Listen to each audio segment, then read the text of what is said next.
Good morning, afternoon, evening, wherever you are, and welcome to NerdTube and the World's Gone Insane. And I'm back again. I think I was back last week, actually. I wasn't the previous week. Regardless, um, we got a lot to talk about regarding what happened last week. It's funny in a way when it comes to this show because so much shit happens on Saturday and Sunday. You know, a day or two after we do our recording, our live stream, and we have to wait until all the way till next fucking Friday to talk about it. I think it was like 2 weeks ago when Trump got shot. I think it was on a Saturday, you know, and then obviously Kamala Harris and Joe Biden stepping down. Kamala Harris becoming the new nominee. That happened last Sunday. Like, damn. Hello, Rick B. How you doing? I think that So works in our on our behalf because it gives us time to get more information. yeah, Great. I agree. So that is regarding Joe Biden stepping down. Like, honestly, like you'll understand this, Chris, but I know Gary will. I haven't had this vibe about somebody who hasn't who's overstayed their tenure and has finally stepped down for the good of the overall since Arsene Wenger stepped down from Arsenal as the Arsenal manager, Gary. You know, because he was at Arsenal for over 20 years and he wasn't going anywhere. And finally, when he stepped down, I thought, oh my God, I can't believe this day has come.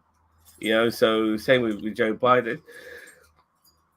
No, look, he did get pushed out the door. Let's be honest, and I think the writing was on the wall. But he could have stayed as president, even regardless of people telling him to get lost. But he did what was best for America.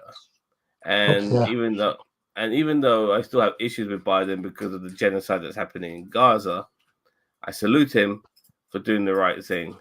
Because now, when it comes to what's happening in American politics right now, it's game on. It really is. When I see and hear people who are liberal, left wing, left leaning, even centrists who don't like Donald Trump, there's a rejuvenation in the air. You know, like at first I was a bit skeptical about Kamala. I don't know, for some reason I thought she was like another version of Hillary, but as things have progressed, she's really starting to edge herself away from Joe Biden and that administration and show herself for what she is as an individual. And this is going to look. I'm not saying that she's going to win the presidency, but without a doubt, it's going to be a lot closer than it would have been under Biden. That's for sure. How do you feel about this, Chris? I'm excited. I'm very nervous because I know that this is going to be even more polarizing. And unfortunately, some people that would have voted Democrat are not going to vote Democrat, even though they're Democratic, because of her skin color and because of her sex. They were never Democrats in the first place. And it scares me that this isn't a slam dunk in everyone's mind and that this isn't universally applauded and wanted. Um, I want her in there. Do I like all politicians? No. Do I like her better than Biden? Hell yeah. I think she's very intelligent, very driven, very accomplished, and she's got a good work history and work ethic. I only know a little bit about her voting because, again, I haven't had the time to look into a lot of it. But from what I've seen, there's some pretty good stuff. I guarantee that it won't all be good because politician, you know. What I also think is weird, or what is great about this, is that the Trump administration had it all lined up to go in and defeat Biden with the Sleepy Joe Biden was, their catchphrase and everything surrounding that kind of idea. And that's all they had to do to win was keep along that track. And now the train is derailed. Yeah, I agree with you there. You can see that the Republicans are scrambling and having to come up with new narratives now. Kamala is at the helm because everything was about Biden for them. Gary, what have you got to say about all of this? Well, Biden did the right thing. I mean, he's been getting pressure from inside the party for what, at least like the last month, if not two, to step down. And Definitely, I definitely actually, since his speech. Definitely since then. yeah. Yeah, yeah. So I thought he was going to very, but what's the word, arrogantly just ignore it all and just still go ahead. But do you know what? Fair play to the fella. He stepped down, and I think Kamala Harris is the right person because she's very driven. She came from a very working class background. She's mixed race. She's a woman. The thing is that as much as people might not think it, she's the ideal person to go after Trump because she's got bona fides they can't really argue against. The only thing that might work in the favor is the way that they've what's the word used the fact that they've used like a collage of what's it, the 108 black men that she's put in prison since she was governor or whatever. I'm like thinking, well, it wasn't just her; it was a lot of moving cogs in that system. And I think that what she'll do, she'll be the good counterpoint to Trump's bullheartedness, and I think he won't be able to rattle her as much as it was Biden, and I think he'll just be. I think it'll be a much tighter race than it could have been otherwise. I have a question for you. Well, Are you worried about that because you think black people would be upset, or that you think, that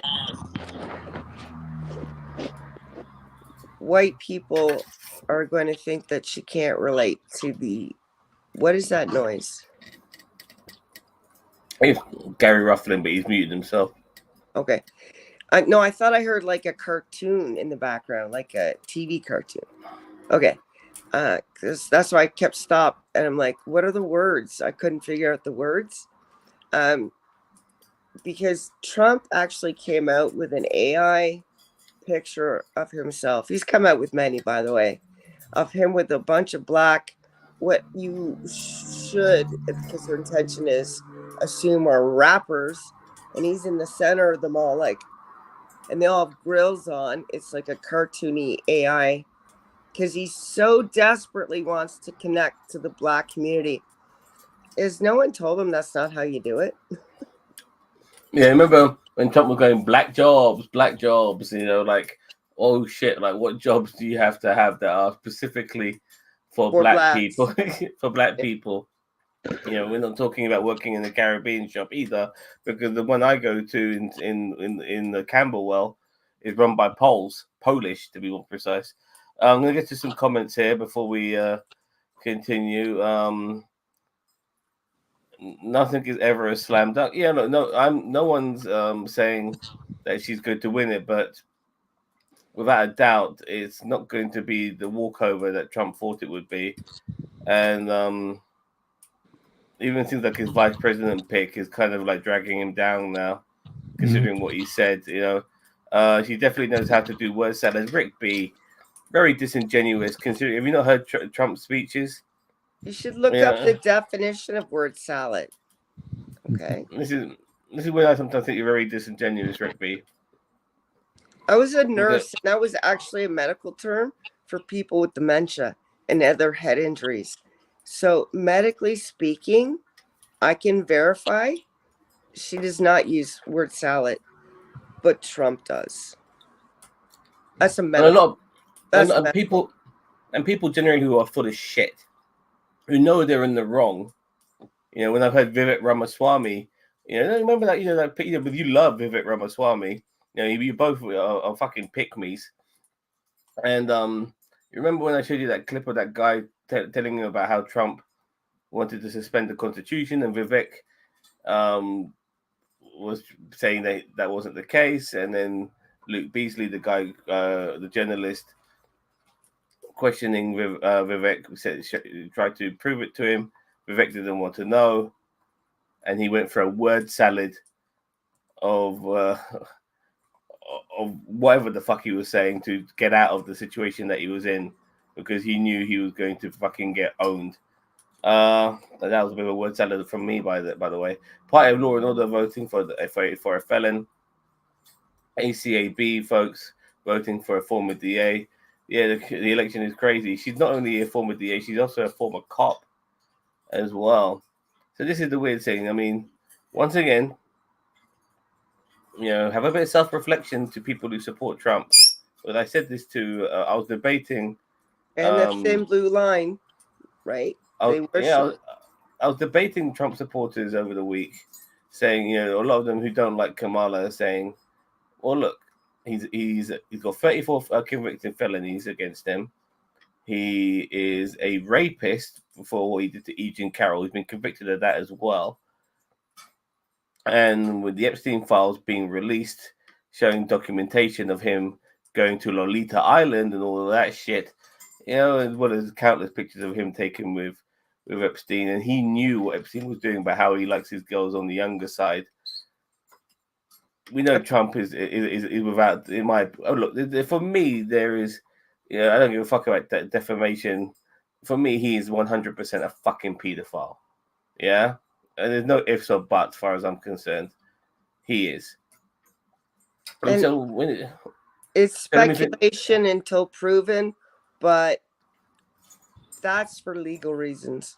If you're gonna if the right wing are gonna show doctored pictures of Kamala with Epstein, whilst there's undoctored pictures with Trump with Epstein, I mean, and they're gonna try and get Kamala that way when there's countless pictures and evidence of Trump with Epstein, how they knew what they were up to, and as well as obviously confessions from women who were at the beauty pageants, the teenage beauty pageants that he walked in on while they were getting changed, when they were underage children.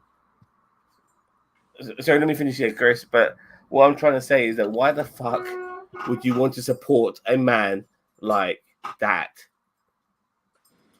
Because he makes you laugh. He says some cool things.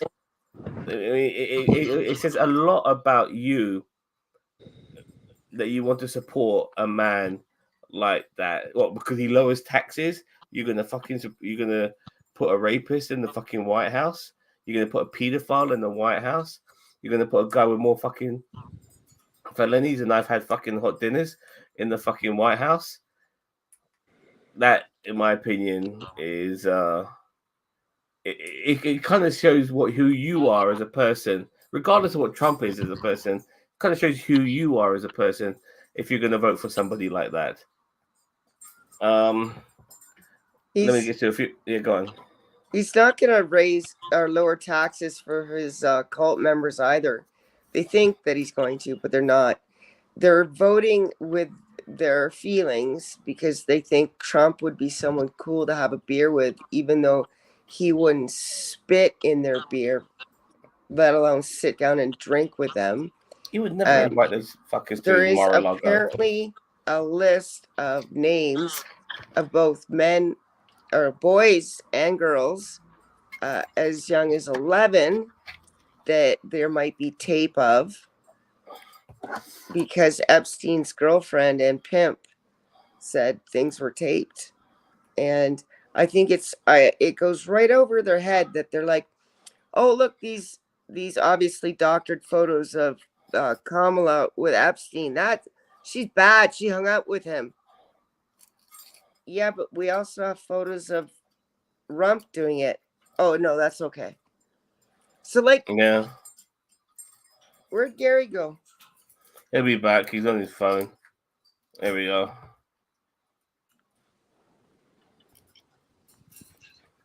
Where'd you go?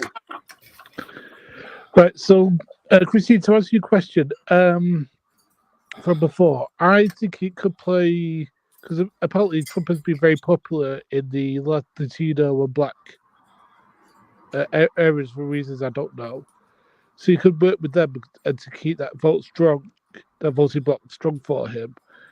Because I mean, because they want an end to the status quo of them being disproportionately put in jail. I mean, any normal human sane person would. So, but with the whole thing, I don't know. I mean, like, I'm just hoping that, like, again, Kamel can cut through the crap and get people to vote for her because, as you were saying before, the guy is a complete creep and has, like, 36 convictions and got the rape civil suit and all this other stuff. It's like, how much more do people need to see to not vote for this fella? It's like, you can't trust him. He said that he will repel democracy, and these are things that he said that he'll do. I mean, like, last time he got people into bloody cages. What's he going to do this time? Well, And sorry. I'm just, as I said, I'm very concerned about this guy because, again, the guy has no scruples whatsoever. No, it's all about him. His sister said it. She was recorded it, unbeknownst to her. Her niece recorded her saying Trump is all about Trump. He does not care about anyone else. Sorry. The day he got shot, the next day he was out golfing. He'd already released a nearly $300 sneaker and t-shirts and still hadn't gone to visit or even called the widow of the retired fire chief that died at that rally. He had to react after Biden did it. Yeah. And even the person who it's crazy because this guy got killed because they wanted to kill Trump, and unfortunately her husband was the collateral damage of all of that, and yet she still wants to fucking vote for Trump. It's crazy, he never give a shit about you, Some more comments here, by the way, and all these bullshit lawsuits. If it's regarding Trump, I mean, he was convicted for all of them. So, I mean, the guy's gone to court all the time, and he's lost so many times in court. The famous story of the yacht. You know about the yacht? He owns a yacht, but he needed a crew, obviously, to run the yacht. And he hired a yacht crew. One of the crew members was black. He didn't want a black guy on his yacht. And so when he told the captain to get rid of him, the captain didn't. He took him to court, and he lost. Because he's a racist piece of shit. And I'm very happy that never pays. Yeah. He never pays out. Yeah. The only person that he's actually paid so far, Stormy Daniels. Yep.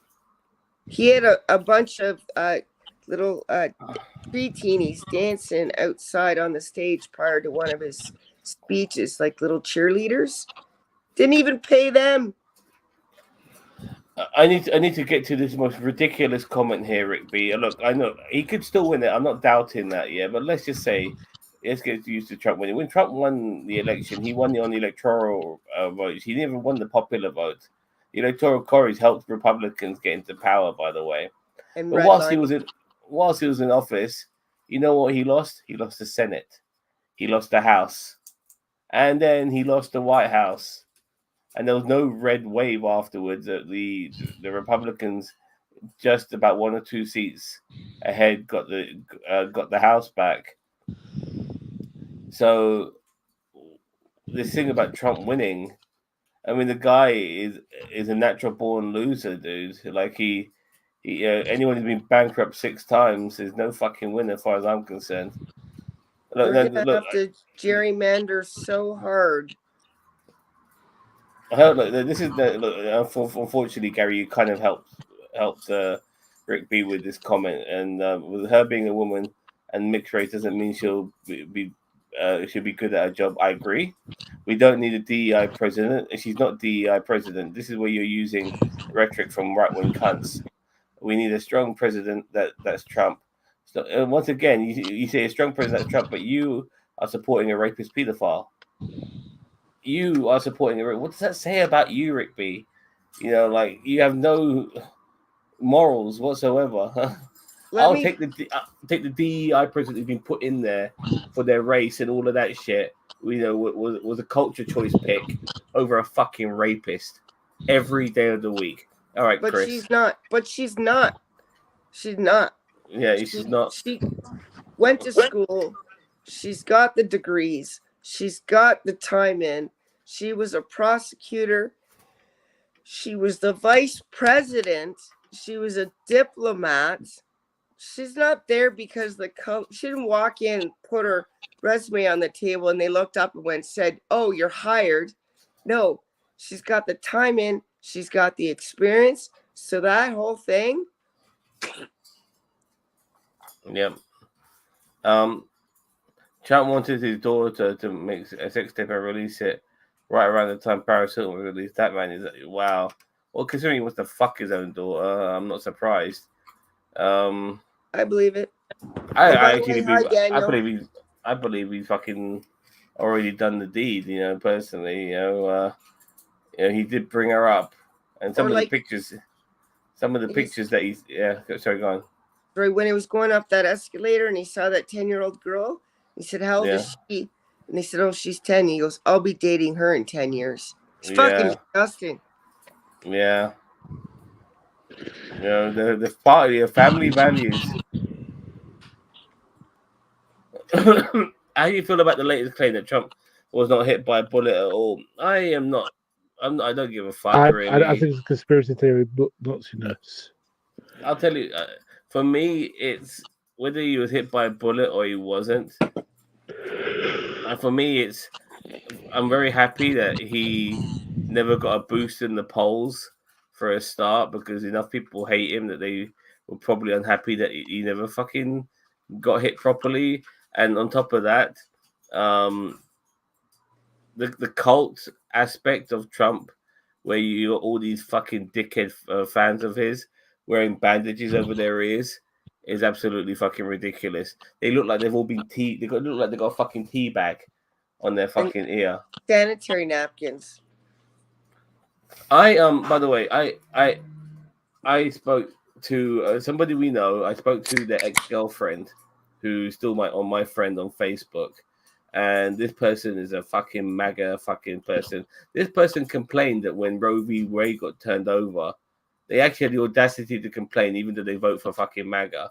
Which is ridiculous. Like they're so fucking stupid. It's unbelievable. But this person said that they won't be voting for Kamala Harris. So I just basically said, I'm shocked that Trump supports Republicans would want to support somebody who's a rapist, pedophile, and Epstein Island and all of that, and 34, all of the usual spill. And one of her friends, responded to me by saying, "I shouldn't believe what's in the media," and I couldn't believe it because now I'm coming across people who don't do reality.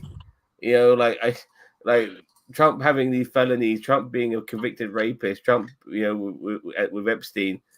These things are obviously the media exposes this to you, but apparently these things are not real. I responded to this person by saying, if these things are not real, then Trump can just sue for defamation, but he hasn't because it is fucking real, you know. And she's liking that. She's liking the comment about me watching too much media or believing the media and stuff like that.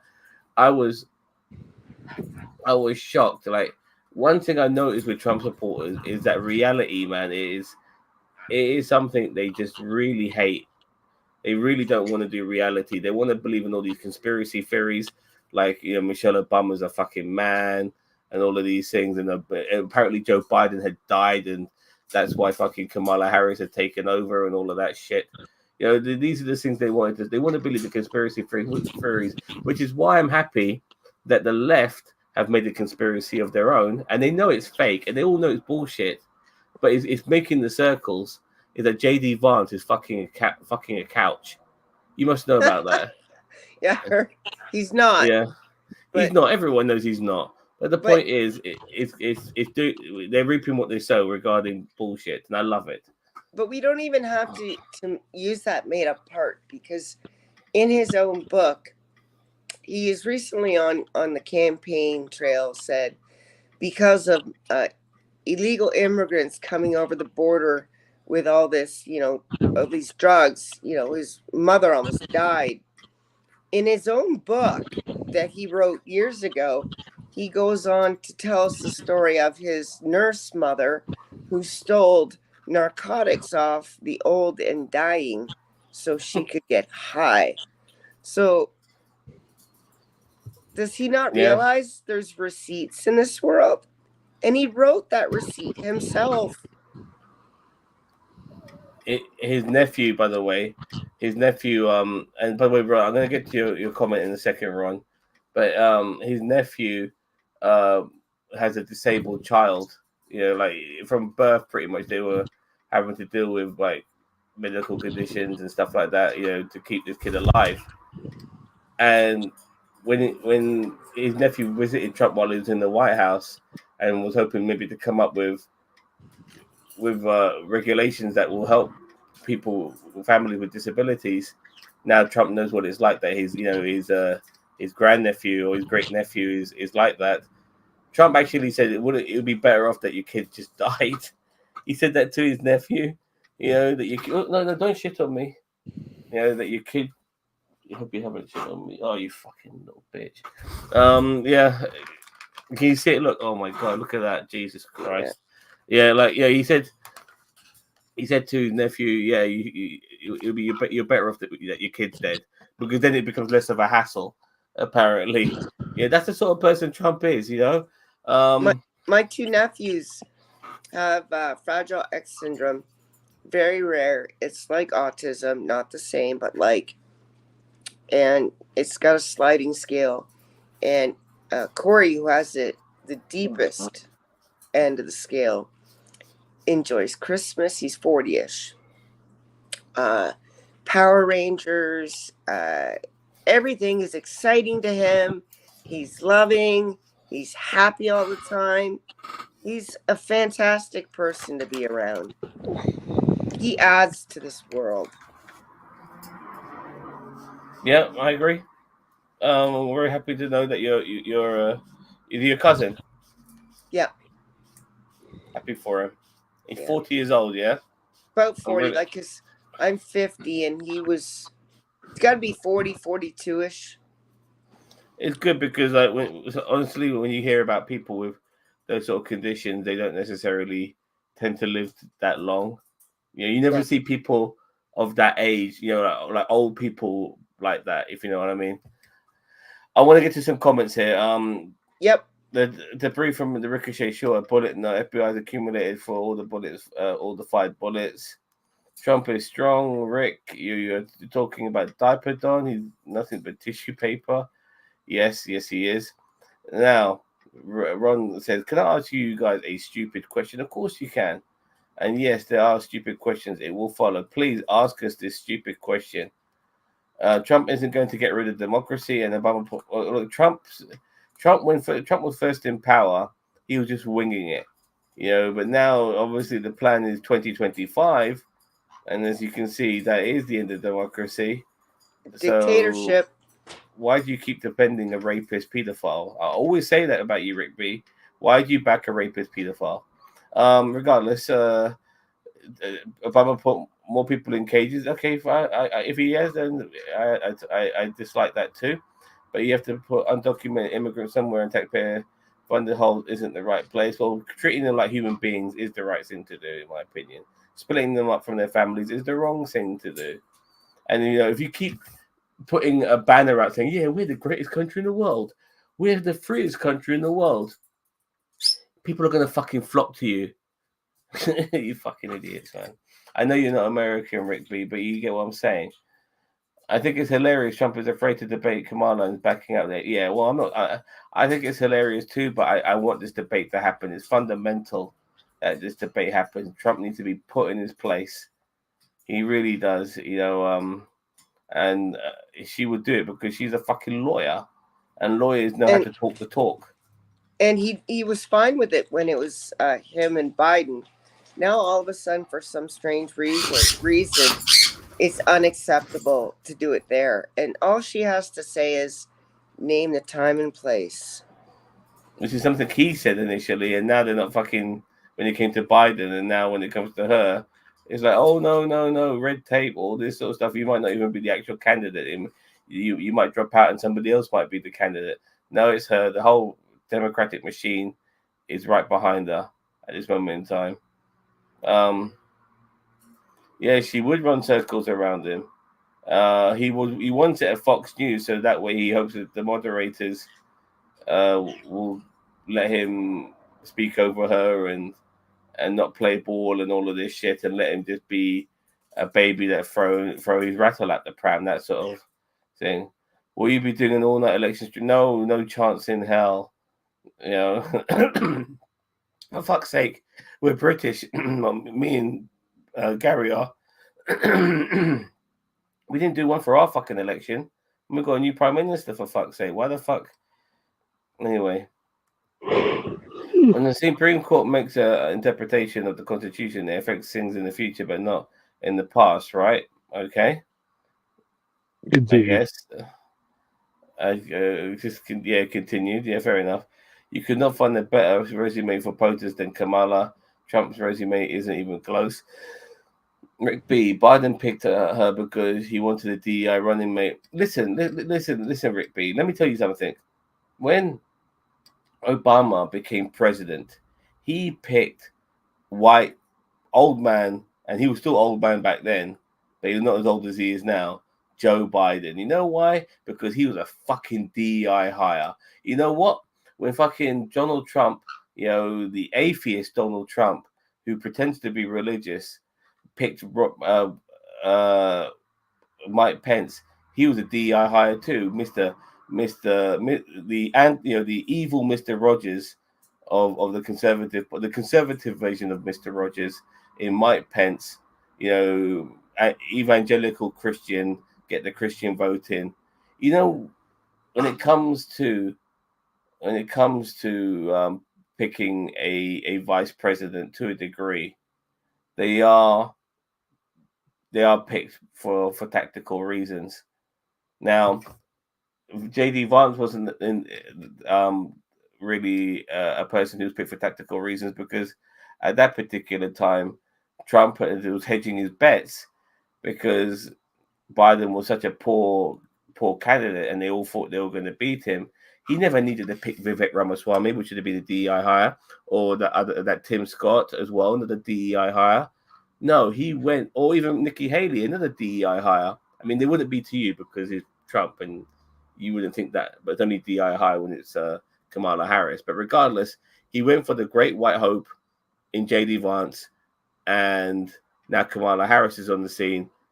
That pick has kind of backfired on him. We are spending too much time with Rick B tonight. Those questions have already been answered. I answered and destroyed that fucking argument. Yeah. Don't give him that much time, please. Yeah, I'm not going to get to his next comment. You could not find a better resume for POTUS than Kamala. Yeah, she's a very intelligent person, and she is the vice fucking president, for fuck's sake. I never understood why people like me, or even you, Chris, being a woman, why we have to somehow prove ourselves when white guys, like, who are DI hires, in my opinion, in Biden when he was vice president, and Mike Pence when he was vice president, for particular reasons, why they are not called DI hires, even though they are 100% are DI fucking hires. You think Obama was going to pick another black guy or a fucking woman? No, he needed a fucking white dude alongside him. He understood what he had to do. No, I'm not reading that comment. Even Ron, when Sarah Palin was picked, no one was on their side going, "Oh, they picked her because she's a woman."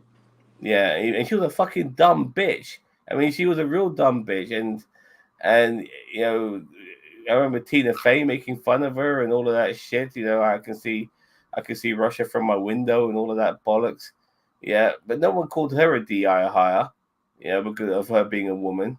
Anyway, Ron saying, because it affected things. This is regarding. Let me just go back to this other question. Sorry. So it started off with this: when the Supremes make an interpretation of the Constitution, it affects things in the future, but not in the past. Right? Continued, because it affects things before the new interpretation. Then why no arrest of people unveiling unaliving babies during Roe being the rule. I'm not sure if you. I'm not. I don't know. I'm not. I kind of guess it's something to do with abortion. Yeah, Roe v. Wade. Yeah, Oh, so you mean before? yeah. Yeah. Well, yeah. I Before mean, the overturned it. well, look. I look at it like this: prohibition. You know, there were people getting fucking drunk as fuck before prohibition, and then prohibition came along, and people had to be sober for 9 years.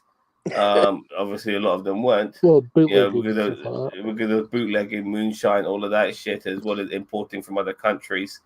Um, Thanks, Ireland.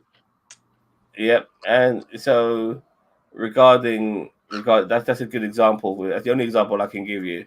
You know, laws change. You know, and you weren't breaking the law back then, but once now the laws change, you will be breaking the law going forward. And so, if if you did commit an abortion during the time Roe v. Wade was around, then you hadn't broken the law. But now the law has changed; you can't commit abortion anymore. No, And you it can. won't stop It's the state by state. abortions. Go ahead, Yeah. Gary. It's state by state now. So Yeah. obviously it's individual. It's more. I mean, as I said, I'm pro-life, but I think this whole ban on it or obviously Roe v. Wade is stupid, right? Because you're limiting access to healthcare. That's all Roe v. Wade was access to healthcare with proper medical professionals doing proper medical things. If you're pro-life, right, there's ways to go about it, which is the ways that I try to go about it, that we can weigh now.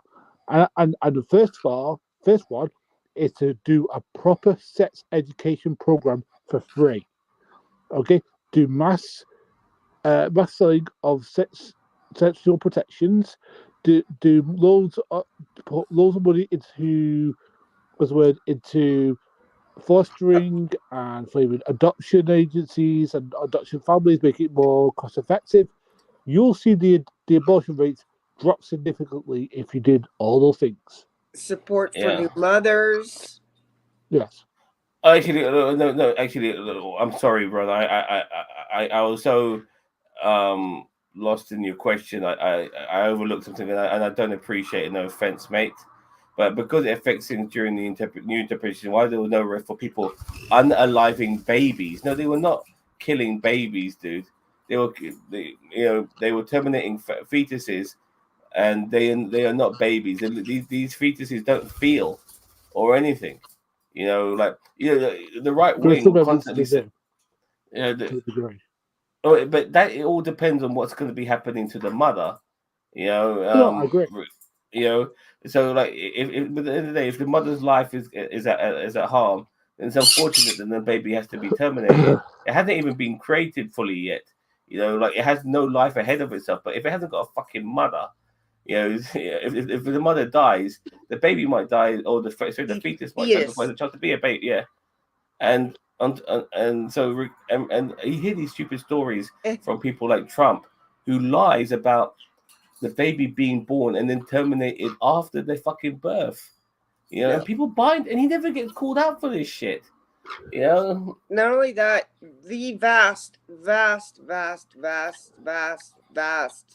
majority of terminations are done in the first trimester, and we're talking something the size of a seahorse or less.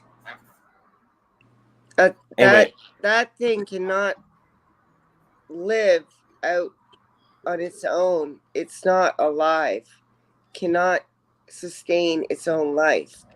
Just like if you crack an egg open, it's not a chicken and it cannot sustain its life. You know? Did they receive a pardon, or was there some legislation enacted to prevent those arrests? Like I said, it was the law then, and it wasn't the law now. So they were. What happened before doesn't mean shit, you know. And also, as Gary said earlier, different.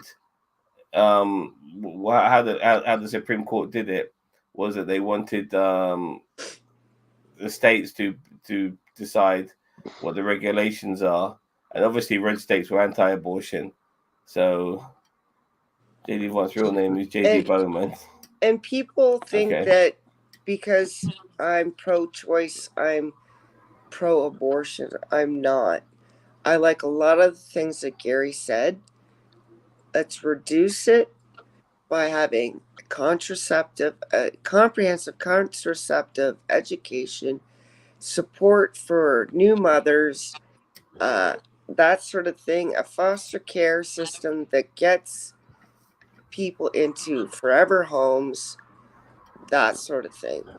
But all those people that are against it, I will consider your line of thought as soon as every orphanage is empty.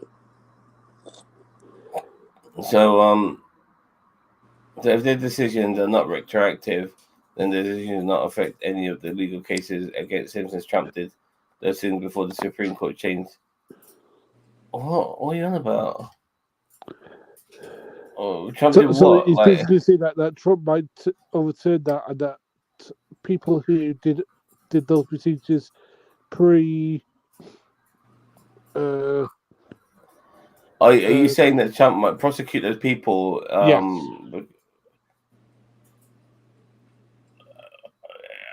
I don't know what to say. Like, if that happens, then I mean, it shows me that personally, he's a dictator, doesn't it? You know. yeah. Well, the thing is that these are medical professionals doing medical professionals things. Now, look, as I said, I'm pro-life myself, but again, prosecuting doctors for doing doctors' things is not what we should be doing with our time, or with our money, or with whatever.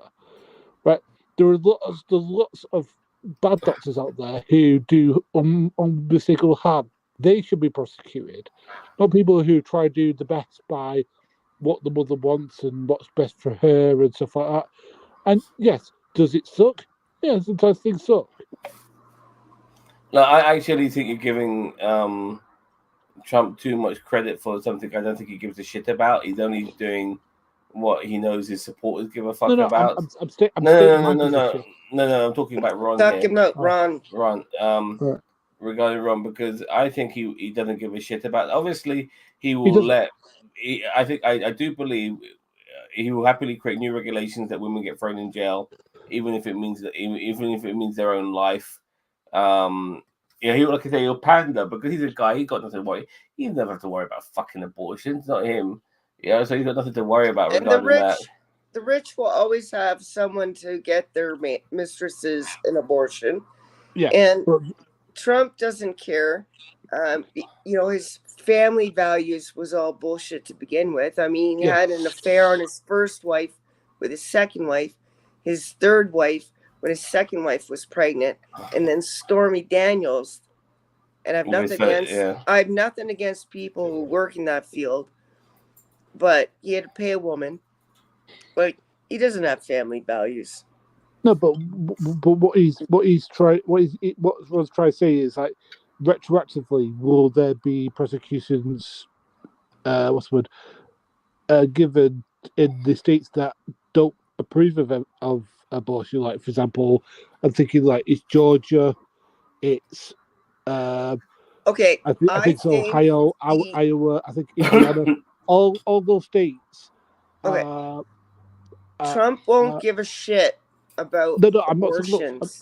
He will give a shit about trying to retroactively prosecute people that he felt were his enemies. Yes. Yes, that's what I'm saying. That's what Ron's asking. And regarding the abortion thing, like I said, he'll happily say, you know what, if you want to throw women in jail for having an abortion, I'll give me a piece of paper and I'll fucking sign it into law and you can start doing that. But that's about as far as it'll go with him. But because at the end of the day, Trump's a racist and he gives a shit about things like this. If MAGA wants mass deportations, there isn't. Well, I mean, you could say that. I mean, even though she's an American citizen, but she is obviously the child of somebody who is of immigrants. You know who's also in trouble? Barron Trump. Like with his fucking mum Melania is an immigrant as well. But in the end of the day, if you're white and you're an immigrant, you probably don't. These rules don't apply to you. They apply to people who ain't white. And she's an anchor immigrant. And he went on and on about how bad anchor immigration was, and she's an anchor immigrant. Yeah, she's a gold anchor immigrant. Rick B. Okay, let's get to Rick B. You didn't answer it, Christine. If you can't have a different opinion in debate, why are you doing a political stream? Answer what? Answer If what? I can't have a debate, you mean about the Kamala Harris being a hire because of her color and sex? I already had the debate. I made my argument. I crushed you, and then you just brought up the same argument. So I'm not going to go round and round with you. It's pointless. You either didn't listen or didn't understand or didn't want to accept it when I first said it. Why should I answer you the second time? And once again, just to add to what Christine says, let's say for argument's sake she is a DEI hire. I don't think she is personally, but let's say for argument's sake she is. Rapist, pedophile, DEI hire. Yeah. Wait, like, who are you gonna pick, Rick B? And I know who you're gonna pick because you obviously want him to win anyway. Okay, and I'm gonna do it one more time, just for the people in the back that have hard hearing. She didn't just sit down at the interview table and put her resume down and they looked at her and went, "We're hiring her. She's black." No, she has an education, an extremely good education, multiple degrees. She was a prosecutor, a police officer. She is experience in diplomacy, and she was the vice president. Who's more qualified for that job? Mm-hmm. Yeah, I 100% agree. Now, the raw ending did not change the definition of a fetus. You can't unalive something. No, but let him finish. I can't read. Yeah, if it did, people could claim the fetus on their taxes. Are you talking to Ron? He's responding to Ron. Yeah. But what I was going to say is that, like, the thing is that Roe versus Wade wasn't about whether you could define a fetus and what. It's about what the rule against different states should be. As I said, there's 4 states in the union that have banned it outright. Now, again, we could argue whether that's right or wrong, good, bad, or different. Again, I'm against it because, I mean, again, like for example, the story which I don't think it was made up about the 40-year-old who had to cross state lines in order to get abortion. Yeah, I think in that stage that basically shows you why that sort of thing shouldn't be allowed. But again, a fetus is what's the word? Personhood is not up for debate because then it's an unwinnable conversation because then you get into, well, what makes a person and what makes somebody alive, and then it's an unwinnable argument. So at a possibility at a human being born, should be saved, then your sperm could possibly give life someday. So stop masturbating. You're committing genocide. Yeah, your fucking cum rag is fucking mass murder, mate. That's not what I'm saying. I'm saying that, like, a fetus has a heartbeat, has a lot of those things. No, it doesn't. Hang on. I'm not saying that should be the only factor. But it doesn't. But hang on a second. You run into it. I'm saying these are factors. Okay, these are factors factor. It's not true. No, it is true. You can say it's not true, or you like. No, I'm saying it depends on the right, because we have 3 trimesters. Right, in the first trimester, there's a developmental of a slight erotic heartbeat. You can deny that all you want. It happens. I'm not right. Hang on a second. I'm saying that it should be allowed because again, it is the mother's choice, and if they are making it with a medical professional, that is the end of the matter. Okay, but I'm just saying that go around saying it's not a person doesn't help the argument. It makes it stupid. Now? Go on, carry on. The reason you can put a stethoscope on the uterus and hear boom boom is because the mother's heart is beating and sending blood through her body, which includes at that time the fetus. And because there are valves forming, those are moved by the woman's heart and the blood moving through her body. And that heart is not beating by itself. It's making That- but- sounds, and you might think it is, but if that fetus was removed, that heart would not work. right, So but that is untrue. Anyway, no, this is my hot button, Gary, because it's it's my body, my choice. It's pretty important. and I'm totally for it. I'm just saying that Okay. the whole heartbeat stuff is a total, what's the word, red herring. Because Yes. I'll be right back. I'm listening. I have to pee so bad.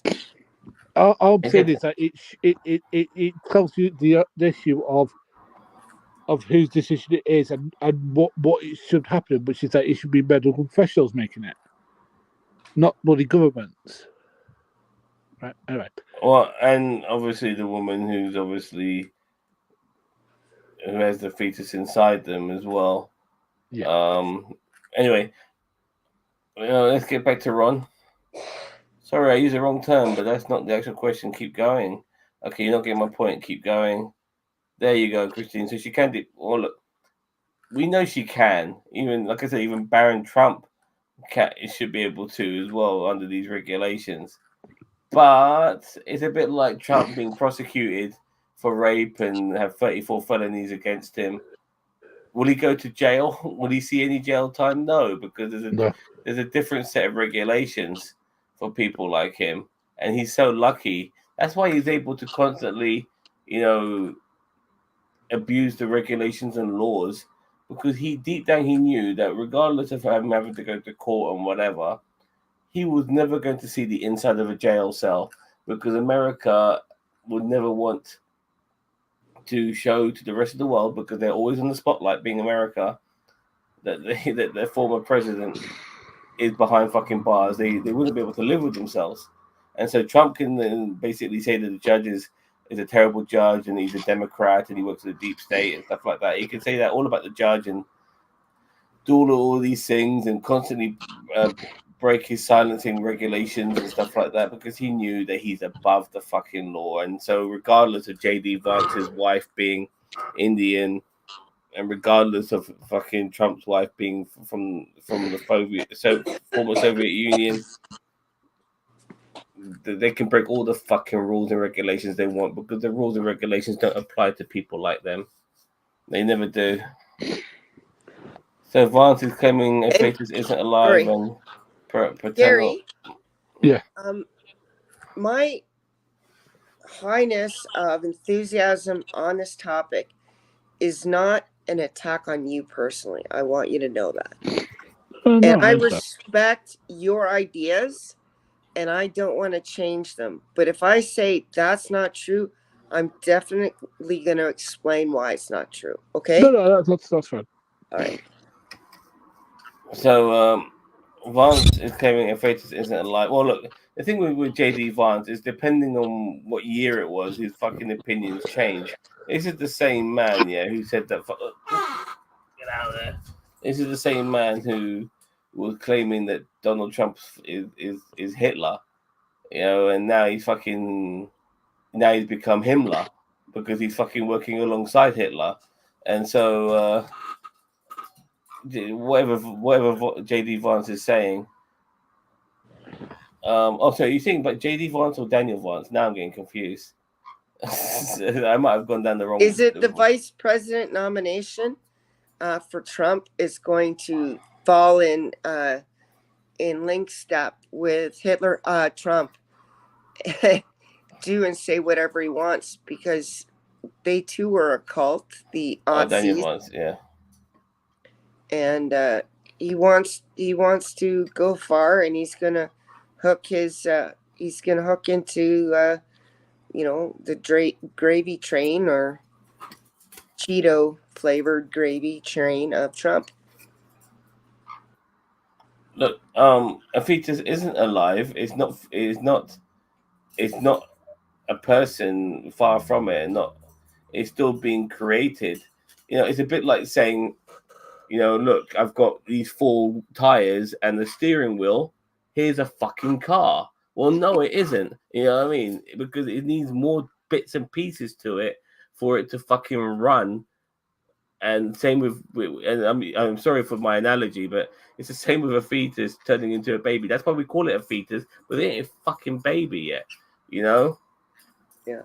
I mean, I think the should zygote is like 4 cells.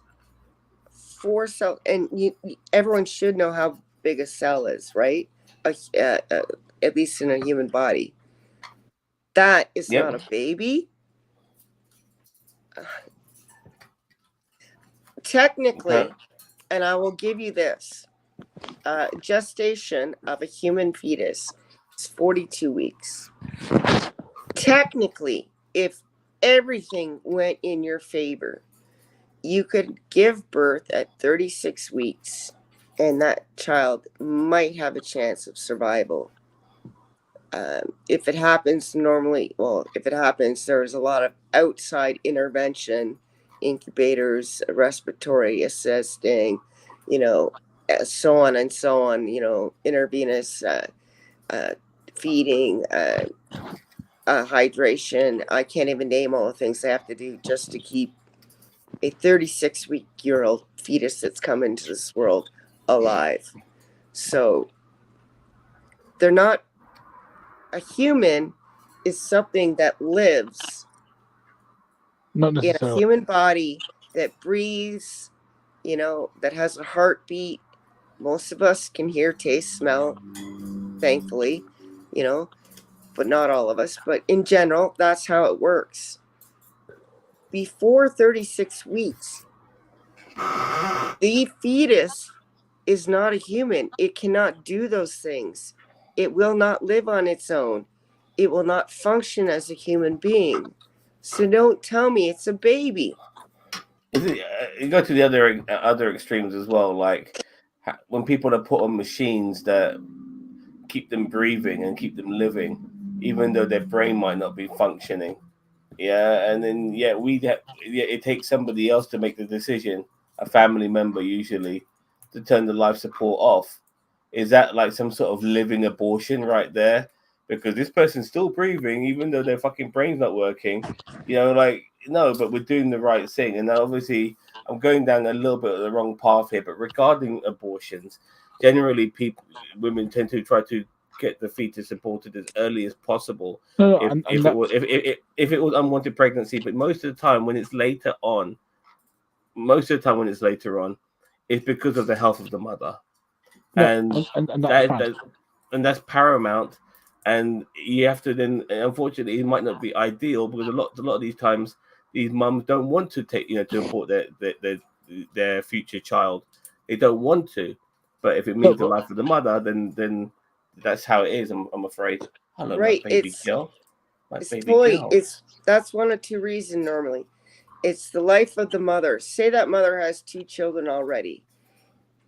You got to give one to take care of the other 2 and be alive as the adult to do that. The second reason, scary enough, and this is where, a lot of red states get up in arms about these late-term abortions are so bad. Well, when you're poor, you're more likely to need an abortion, right? Because you can't support yourself. I don't agree with. Or a child. So it's almost impossible to get a day off work. But you can't go to the clinic in your town because there's no clinic in your town. It's in the next city near to you, big city, very big city, say 250 miles away. But you're poor, right? You don't have a car. So you have to somehow schedule a bus there, have the abortion. You can't go home on the bus because you have to lay down overnight. So rent a hotel room, take the bus home the next day. And even though you should not be working, go back to work. And also pay for the abortion. Now, the poor can't do that. They can't afford the day off work, let alone the bus tickets, hotel room, and the procedure itself. So a lot of poor people are forced into having children. And before you say, oh, you should have used contraceptive, well, your education system doesn't teach that. It teaches abstinence. And that is ridiculous. That is impossible, doesn't work unless you're blind. It's unreasonable to think that's actually the way to go because, science and time has shown that's not true and impossible. Gary? So now I'm almost done, Gary. Sorry, Now Gary. you've got all these poor people having baby after baby after baby, spiraling deeper and deeper into poverty. So also, on top of that, there's no help after this baby comes into the world from these pro-lifers. They don't want school lunches. They don't want breakfast clubs. They don't want a year off so that the mother can bond with the child and breastfeed. Sorry. Gary? No, Christine wasn't finished. I'll let her finish. You finished, Oh, I Christine? did it. I'm done. Are you done? Okay. But the idea that anybody poor should need to get one is ridiculous, and it is on the state. It should not be an abortion issue. It should be a state helping that family out issue. Now, Should be, but it isn't. So. no, it's a moral obligation that these states should have.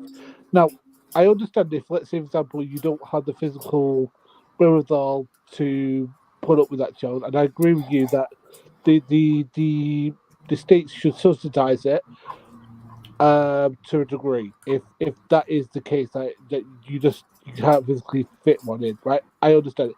But if it's a total monetary issue where you can't afford it, then that's immoral, and that is on the favored state for not getting their asses in gear and provide a financial safety net for the people in charge. So I find that rather distasteful, right?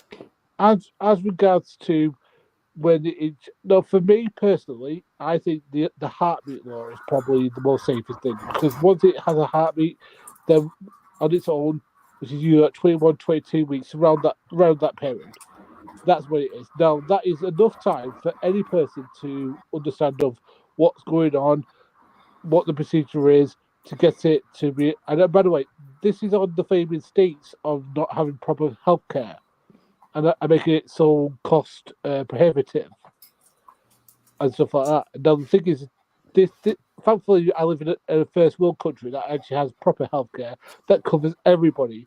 So therefore, like we don't have these sort of issues. Where like I mean, it might be to the point where unfortunately people are making these sort of decisions, and I think it's a total what's the word disgrace that any society makes any person make the tough decision between being able to live and the life of their child. If that happens, that's a total disgrace to any society, in my opinion. So that's my Well, opinion. I'm look, going I to blow want your to. mind. States actively shut down Planned Parenthoods so that it is increasingly more difficult to get to these places and utilize them, even though they only do 12% of it is used for abortion. The rest is like mammograms, cancer prevention in the uterus and so on, and for women periods and stuff, and people going through menopause.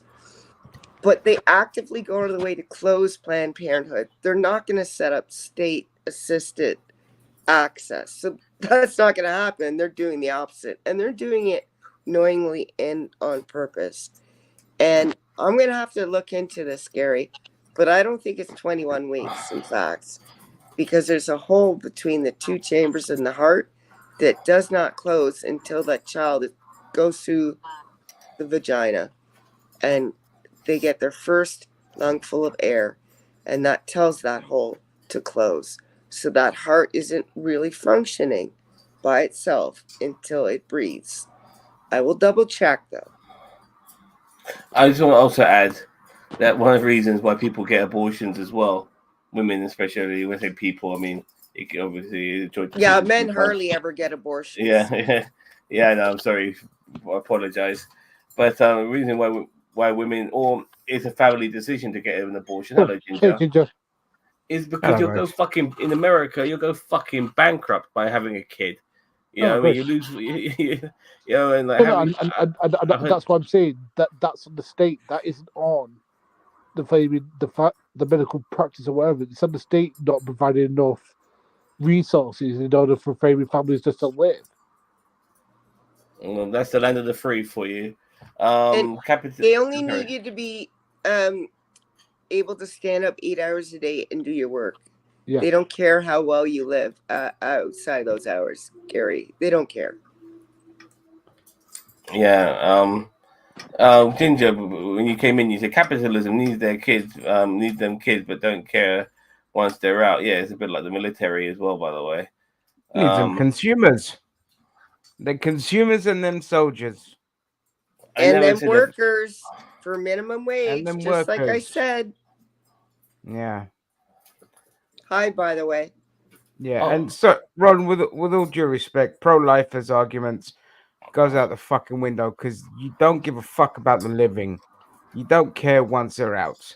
You just want to have a control over women's autonomy. No. But once they're out, you're like, you know, parents' responsibility. No. I think that children should be well fed, should be well educated, should be housed properly, should not have to struggle. Yeah, you're not an American, Gary. Gary, that's you, mate. We're talking about the States. That's you. Where if they gave a shit about life, they would have tried to resolve this issue where children are getting slaughtered in schools on a regular fucking basis. That's ridiculous. Yeah, and so they don't give a flying. And school lunches and stuff like that. This is not a personal attack on your beliefs. We're just saying what reality is, in particularly and more harshly in the States, but in other places too. Even in this country too. Like, you know, it's amazing how people talk about the families and stuff like that, the conservatives in this country. Yeah, it took people like Marcus Rashford, a footballer, to put a spotlight on school lunches, even in this country, and children being fed. And then it took dickhead right wingers to somehow be against that shit. It's incredible. You know what I mean? I guess if Marcus Rashford was a fucking white guy with blonde hair and blue eyes, they would have probably fucking backed him to the hilt. Especially if he was fucking anti-abortion or some shit like that as well. I know that guy. I know him. He was the one with a smashed up phone, and they're like, "You're rich. Why do you have a smashed up phone?" Right? No, that's different. That's Mane. Okay. That's Mane. Sadio Mane. Yeah. Okay. Welcome TLD. The poor are not only the people who get abortion. Some women have them like what? I'm addicted to abortions, like Eric Cartman's character. California, it's pretty limited. Like you can't just have an abortion willy nilly. It's not like a simple. Here's a pill, do this kind of shit. Like it's not as fucking. You can't have like a million of them. Yeah, women don't go skipping to the fucking abortion clinics singing. It's not like a good fucking time. Yeah, I'm going to put my abortion into a glass bottle like those ships, and then fucking share it off to my friends and fucking during my cocktail parties when I'm with my fellow limousine driving liberals. And this comment here, come on, TLD, are you serious? California has an after-birth abortion law. Seriously, it's called a school shooting. What is it? He says California has an after-birth, so that means the baby's alive. We're talking about killing a baby. That's not after birth abortion law. That's murdering an actual baby that is being brought into the world. Oh, I know this law. They ship it off to Gaza and they let Israel bomb it. This is bullshit. I'm sorry. Lies spread by people that actually don't have facts, that want to stop abortion and women having body autonomy. They have no actual argument. So they do shock value and they make up lies like this. And a lie told long enough, people will start to believe. And this was one of them. It's not true. You know what happens to kids if the mom doesn't want them, they get put into adoption agencies. Yep. You know what I mean? That's what happens to them, dude. They don't get fucking killed. What some bullshit is that? Come on, I don't know, TLD. take 'em for a shredder. And Why not? think of how much money say those nurses and doctors were nefarious. Why would they kill that child when they know in the open market they could get $40,000? Yeah, exactly. It's capitalism, baby. Look it up. Look it up, dude. No, I don't want this look it up shit. Yeah, this is a massive fucking claim. Look Yeah, it up something- and check your sources, buddy. You know how big of a deal this is that you're killing babies. And not the way the right wing fucking says regarding what a fetus is. We're talking an actual fucking baby. No, this is bollocks. This would be big fucking news. I have, and those photos they showed you are all photoshopped. So don't need to look it up. Have done. You're wrong. Look it up. Oh my god. And the people that are telling you this, if you notice who are putting out these reports, have an agenda. And they're religious based agendas. Yeah. It's the same. Yeah. It's the same as that. I can't remember who it was. A couple of months ago, Gaz, you know about it. Remember the that report on like transitioning and children and all The this kind of shit. cost review. That's it. And it was complete bullshit funded by a turf organization. And it was exposed within 10 minutes, literally within 10 minutes of it being published. It was exposed, debunked, and the turfs hid the tails between their legs and never talked about it again. They do not, even now, they don't bring it up because they know it was bullshit and there was an agenda behind it. But doesn't stop us from changing the laws and stopping puberty blockers for kids now, and we've just set the trans community back even further than what they were, all for political games, for like theatre. It Ridiculous. proves Bullshit. that it's not The same about thing. saving children too. It proves that it's about their bias. One trans person in this whole fucking state that might be involved in some sort of sport and might go up against somebody who was a different sex to them before they transitioned, and now we're going to bring out an entire fucking law regarding that because of one fucking person. That is America for you in a nutshell, especially when it comes to right wingers. Daniel Vance, by the way, did look up what you mentioned to look up for us, TLD, and just by reading the website, it says no California bill wouldn't allow mothers killed there. So there you go. We can just tell it from the fucking website. So yeah. None of us, man, how many righties are in our live stream comment section nowadays? Easter Bunny's real. It's on the internet, mic drop. You know what it is? It's fucking Vladimir Putin, mate. You know, sending all these fucking bots on us. Yeah, that's what he's fucking doing. So, all right, boys. Well, now we've got all of that. Now, yeah. Wait. Get the fuck out of my face. Get the fuck Get them out. chicken bits out that beard. Yeah, well, anyway, it's That's time so for funny. Sam's TikTok treasures.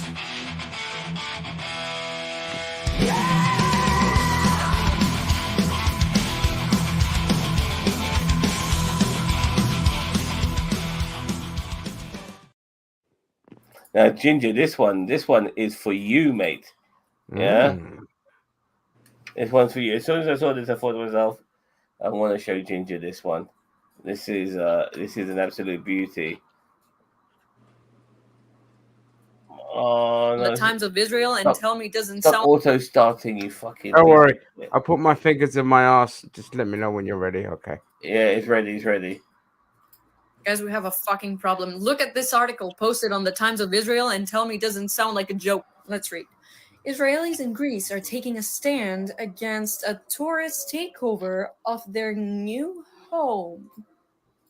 As if that wasn't bad enough. Let's see what they have to say. As soon as the season starts, it's all occupied by big monstrous sunbeds and huge umbrellas with loud music. It's horrible. Everything is invaded. It's like an occupation. Can you make this shit up? Irony. I swear to you, I could not write something this ironic if I wanted to. I could not. Tourists in Greece during the summer? Who would have thought? How dare they disrupt your peace in your new homes? You know, there's one thing you can do about it. Leave.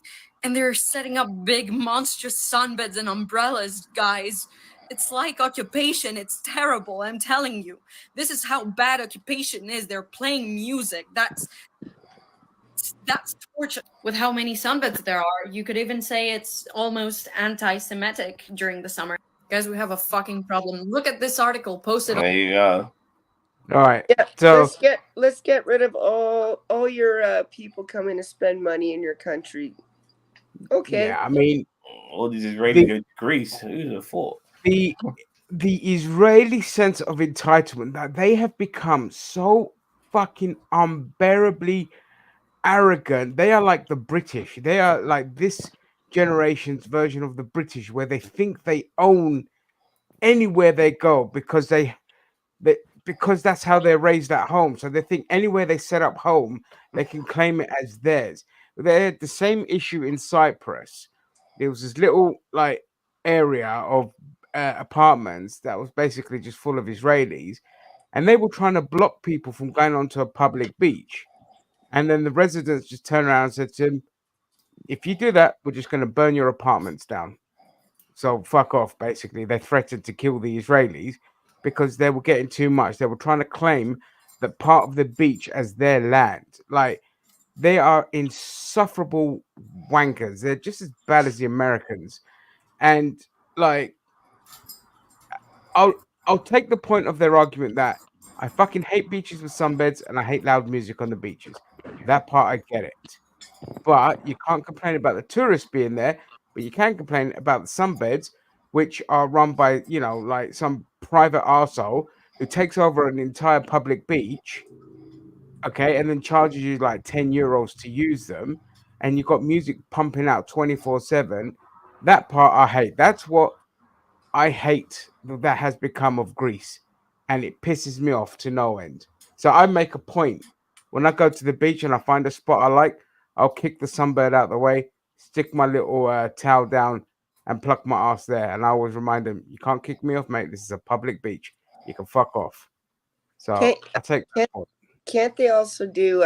Because here we have like family beaches, adult beaches, not nude beaches, but you can be topless, and then we have quiet area beaches. Like, No, it's supposed to be just all public, but the no, problem is, you can go in the public. Anyone can go to any of those beaches, right? But you respect the sign saying this is our quiet space, or if you have a family, we would prefer the kids play near this end of the beach. oh no, we don't have none of that in Greece. In Greece, they're just like, give us money, you can do what you like. They'll look the other way, and I hate it. Like, I would absolutely ban music from the beach unless it's like designated area where all the drunk fucking idiots go.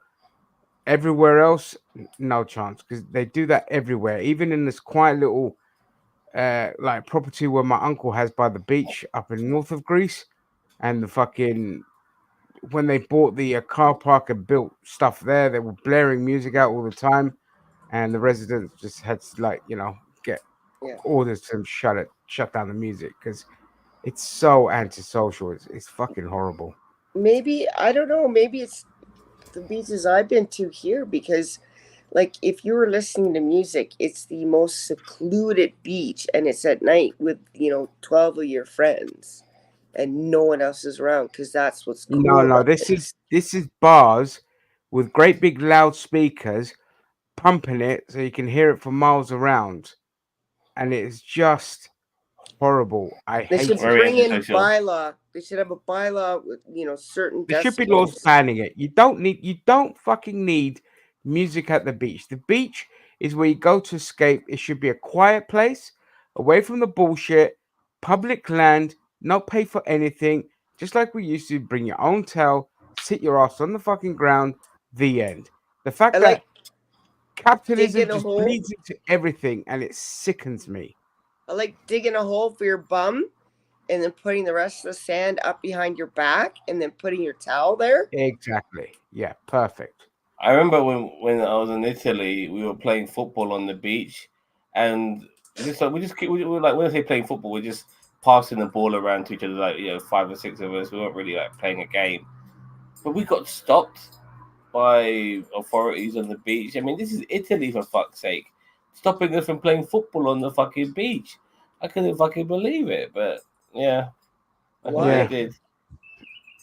I don't Yeah, if you know. pay them though, you could probably do it and bump your music out and stick your sunbeds there and fucking Greece. Anyway, I got some because obviously we started off with Kamala and stuff. I got some good Donald Trump stuff.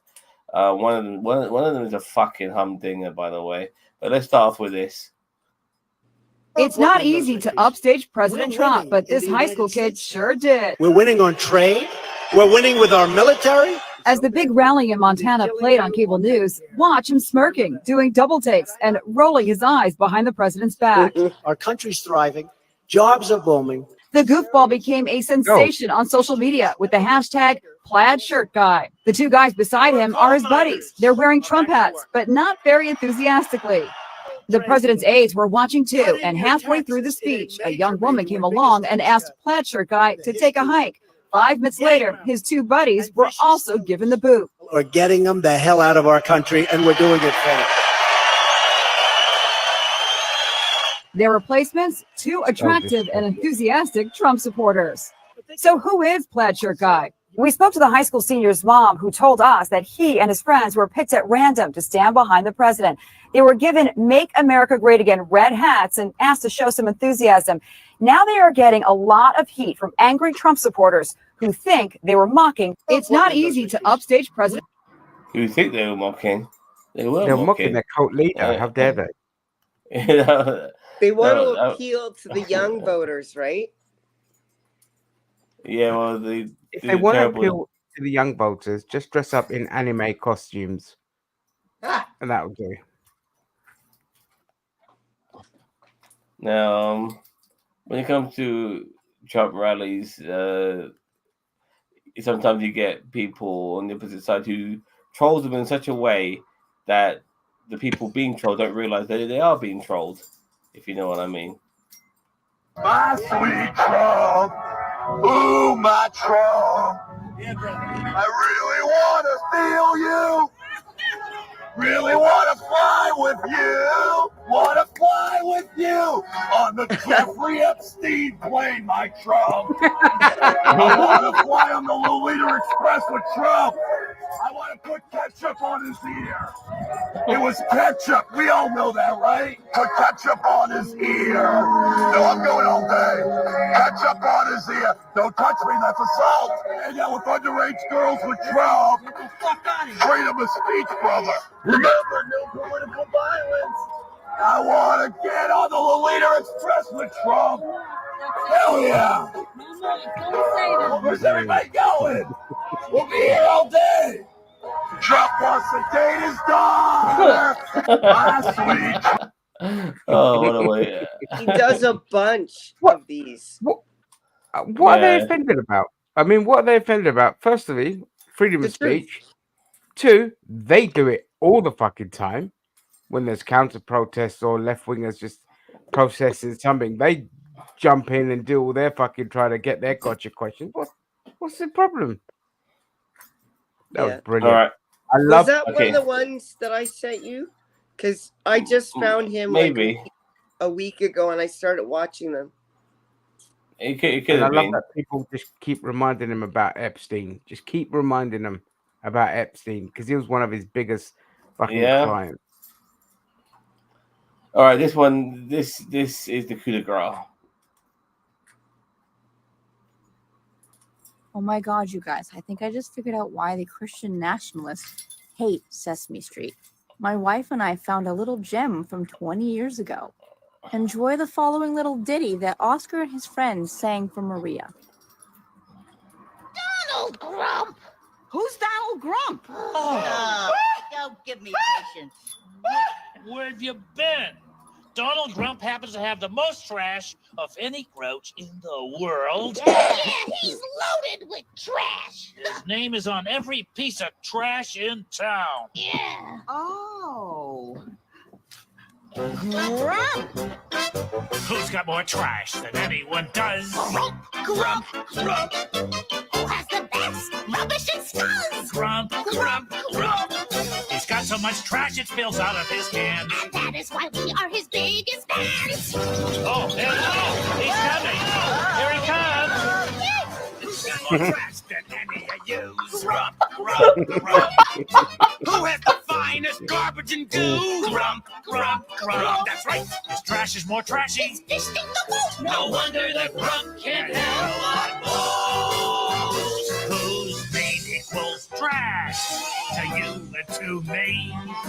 Who do you wish you all could be? Grump, I'm the trashiest. Grump, I'm the grouchiest. Grump.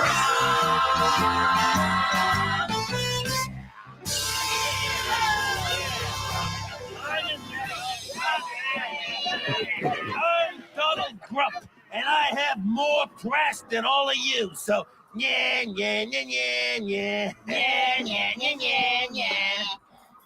He's even got his own little cult following as well, which is amazing. That look, there's a lot of things that come out of America which are terrible, but without that, one of the greatest things ever to come out of America is Sesame Street. It is absolutely fantastic what it's done for education over these years. But this I had no idea about, and that was absolutely fucking. That was the pièce de la résistance. You know, that was the fucking, you know, the angel on top of the fucking Christmas tree right there, the icing on the cake, all these fucking metaphors, you name it. That was fucking sweet as fuck. You know that he had pissed someone off in that organization, and they're like, all right, let's do something about this. We'll make him this character. Okay. You want to F with me, Trump? We'll see you on Sesame Street. Thank you, Daniel Vance. I do my best. I mean, for me, finding that, when I saw that on TikTok, I thought, holy shit. And that was 20 years ago. This is before fucking Trump was even thinking about being president of the United States, you know? So, absolutely fantastic. I love that. So, on to the next bit. Oi, geezer, cunt, cup of tea, love. Cheers, governor. Stupid English cunts. Wanker. This is one of your favorite segments, Ginger. Check this out. I have got a tattoo on my arm of Kunta Kinte is an African slave, right? So I'm not racist in any way, shape, or form. Say that again? I have a tattoo of Kunta Kinte was an African slave. You can't be racist because you've got a tattoo of an African slave on your arm. Yeah, it was a hero, man. I'm not racist. I'm not racist in any way. Everything is about the woke stuff. It's about diversity and all the rest of it. What's the woke stuff, James? Well, it's just that total nonsense, basically, in my opinion, majority of it. All right, let me put this to you. Is it possible that a successful lawyer like Kamala Harris, who's been Attorney General of one of the biggest US states, a senator and so on, could have been made vice president on merit, despite perhaps, in your view, being a woman and being black? Is that possible? It's possible, but I don't believe it. Why not? Because I just don't. If you listen to your talk TV, GB News, and all these other outlets, they're all saying the same thing, that she got the gig because of. And they know why Joe Biden picked her as his vice presidential running mate. That's what they believe, and that's what I believe. And but James, you can't back that up. You've got no evidence for that whatsoever, have you? You look at a woman of color in a successful position, and you say she can't be there on merit because she's not white and she's female. So how could she possibly be there on merit? It must be this woke stuff. I have got a tattoo on me, Anna. And unfortunately, as somebody who is an ethnic minority, and now, when it comes to anything I fucking do, it's got to be fucking woke. You know, not there on merit or anything like that. You know, just there to be a diversity hire or whatever it may be. Yep. Yeah. So same with Kamala now. Like that's the route they're going down. Ridiculous. I remember when the combat arms, that's artillery, infantry, and armored corps opened up the regular force to female soldiers.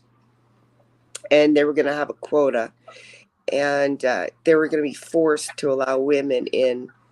And there was a man I respected. I liked working for him. He was a Reg Force Master Warrant Officer in the Armored Corps. He liked what I did. I was a sergeant at the time. I knew he respected me. I knew that he liked how I worked, how I did my job.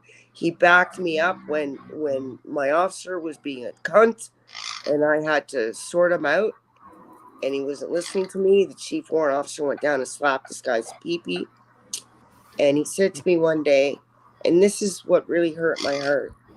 He said, not, hey, you're really good. You should come join the Armored Corps. I'd be happy to have you in my regiment. It was, we're going to have women in our regiment anyway. I think you should be one of them. Do you hear the difference? Yeah. What a condescending prick. Yeah. It still hurts today because I looked up to him. And I thought, I know he still respected me the way he could respect me, but I thought he respected me differently. Yeah, that's just disrespectful, to be honest. Like, just no fucking. No way to talk to one of your. No tact. Yeah. Anyway, stupid American cunt. This one's a bizarre one. Check it out. Can you imagine crashing out because a cashier gave you a pink lighter? Total's gonna be I've seen it. My boy, bro. Like, bro, you doing some weird shit, bro. What? What you give me a pink lighter for, bro? Take that shit back. Hey, yo, chill, bro. Hey, bro. Bro, what the fuck? All of this over a pink. Now, apparently this video is old, but it's going viral again, and I can see why. I mean, a grown man crashing out because you gave him a pink lighter is genuinely something that only happens in skits.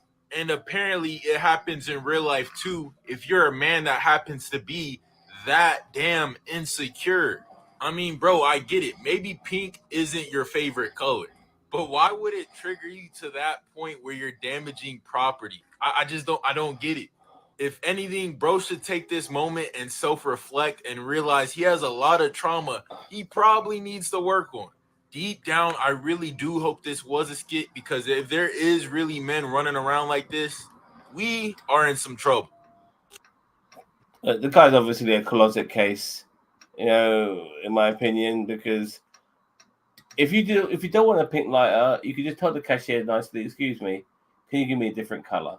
Yeah. Not start smashing up his whole fucking place. You're caught on camera now. You're a fucking felon. So, well done, I know. Mate. All of this over a pink fucking lighter. Stupid. I know.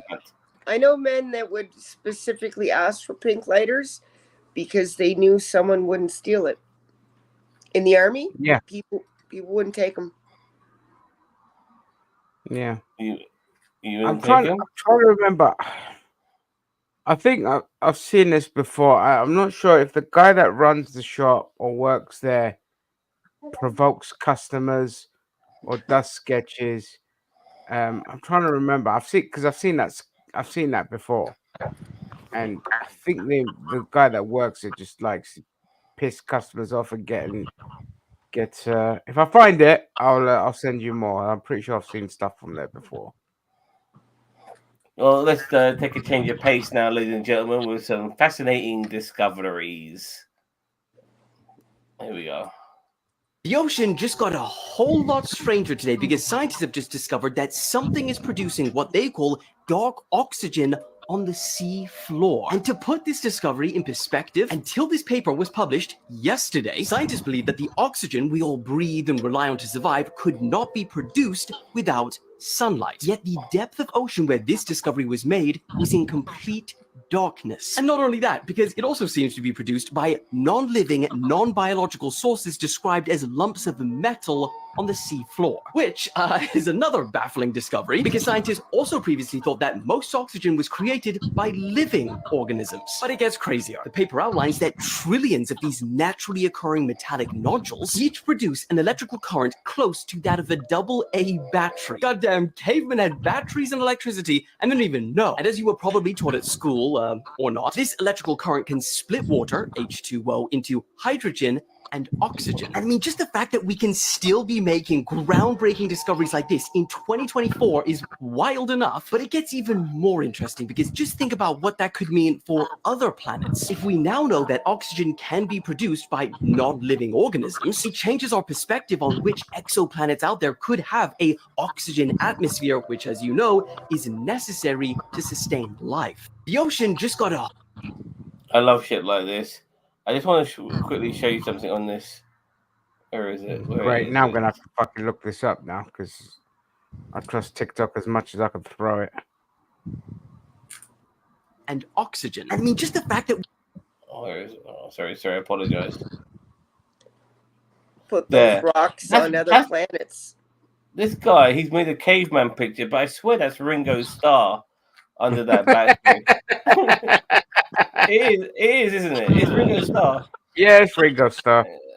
What the fuck? But you want to see the blues and you want to see the tunes and the want to go easy. Let's go. But anyway, look into this. Obviously, I just thought it was as I was flicking through my tickety talks, probably in bed or taking a shit, which is where I find all this content for you guys. By the way, of course. Yeah, absolutely.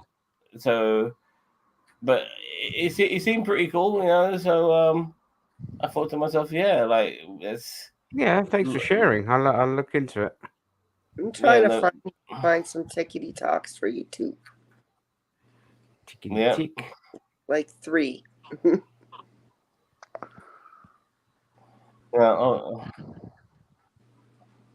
let's not do that one. That one's a bit too depressing. Hello, Richard Roy. What's this? The scary bit is the mining companies that initiated the study are pissed about the O2. Oh, yeah. Well. Yeah, I believe that. Shit. We can't extract all this, we'll all die. It's like, yeah, like let's have a stock trip before. Yeah, exactly. So let's have a look. See.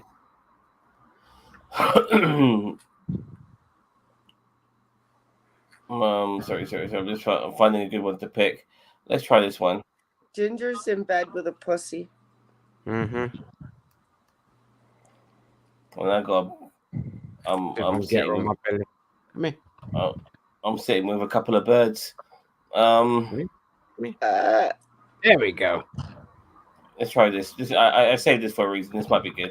So everyone's wondering why Gen Z is so nihilistic. And I see stuff like, these corporate CEOs who are like, no one wants to work anymore. And the kids don't have discipline and they don't have no work ethic and everyone's just lazy and everyone's just like, The reason that Gen Z thinks that life has no meaning is because life has no meaning. In the past, the meaning of life, or what got us through our early years, was this kind of script that later on we will be happy, right? There was this sort of idea that if you sit down and you work hard for a while, eventually the good things will come. I think it's a really good point, because there is that the old sort of mentality of like, you do your time. Yeah, I hated my first boss. So the first job I had was terrible, but you do your time, you'll work your way up, and then you can buy a house and you settle down, and you have assets and all that sort of thing. But if you take that bit away, if you take kind of the pot of gold away from the end of the rainbow starts to look pretty unappealing, actually. Like it really, really does. Because at that point, you start going, well, hang on. So I do all this work and I still won't own a house. I still won't be financially secure and all that sort of thing. So we are kind of entering a bit of a crossroads with work at the moment where something has to sort of happen. Because I'm just not accepting Gen Z as lazy. I refuse to accept a whole generation is lazy. That's not how anything works. It's not how evolution works. It's not how society works. Something has happened to our working culture over the last few years, which is making people not want to commit to a career and to a job. And that is something that we, the people who employ other people, it's on us to solve this, because we need to create the environments where people want to work. Because everyone's sitting there going, I don't have hard enough working employees. I need more people to work in my companies, all that sort of thing. And the message I have to them is, that's on you, mate. You've got to set the company up in a way that appeals to people. That is on you to bridge that gap, not them. They'd have to build the bridge to get to your company and then have to do the hard yards. Like, it's on you to set up an environment where they can actually sort of deliver on the work that you need from them. but you have to give them something in return. So it's so important. If you are a manager, it's so important to bear that in mind. It is on you to create the environment. So everyone's wondering. I agree. So- I mean, Yeah, No more sure, Sam. pizza day. Living wage. well, look. I went to Ginger's house. I know for a fact that his parents worked. They worked hard enough so they could afford to have that house. Same with the house I'm living in. My parents worked hard enough. I'm sure the same with yours, Gary, and yours as well, Chris. But we're at a stage now where we ourselves, or we are middle aged, and yet we can't earn enough money to buy our own fucking properties. What the fuck? You know, like Yeah. That's why I stayed home. Well, You know, a quarter. A but quarter people of are us. but people are renting instead. They want to don't have the situations we're in. They're renting instead, but they still don't own their own property. Like this is fucked up. This is really fucked up. And I remember I showed a video once ages ago. You know, when we were still friends with what's his face, and yeah, I know that's why that's why I said what's his face. I didn't want to say his name.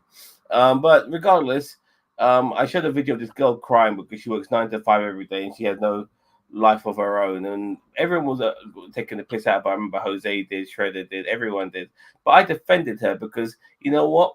We shouldn't have to live like this. You know, we shouldn't have to live to work all the fucking time. And by the time we finish working, we're so fucking tired. We don't want to do anything but just maybe crash and watch fucking TV all day. You know, like especially imagine they're doing they're young and they're feeling like us as old people. You know, that's fucked. You know, like the system is fucked. Yes, Chris. Yeah, and even though I have my own place, the only reason I can keep it is because I have to rent out rooms. And I was lucky, not lucky. I couldn't get a mortgage through a normal bank, even after I sold my first house to get this one and had years of showing that I never missed my mortgage payment, which was lower than someone's speakers bucking up, which Yes, is lower Gary. than paying rent. I still had to go with an outside mortgage company that cost more in the end for me. It's ridiculous.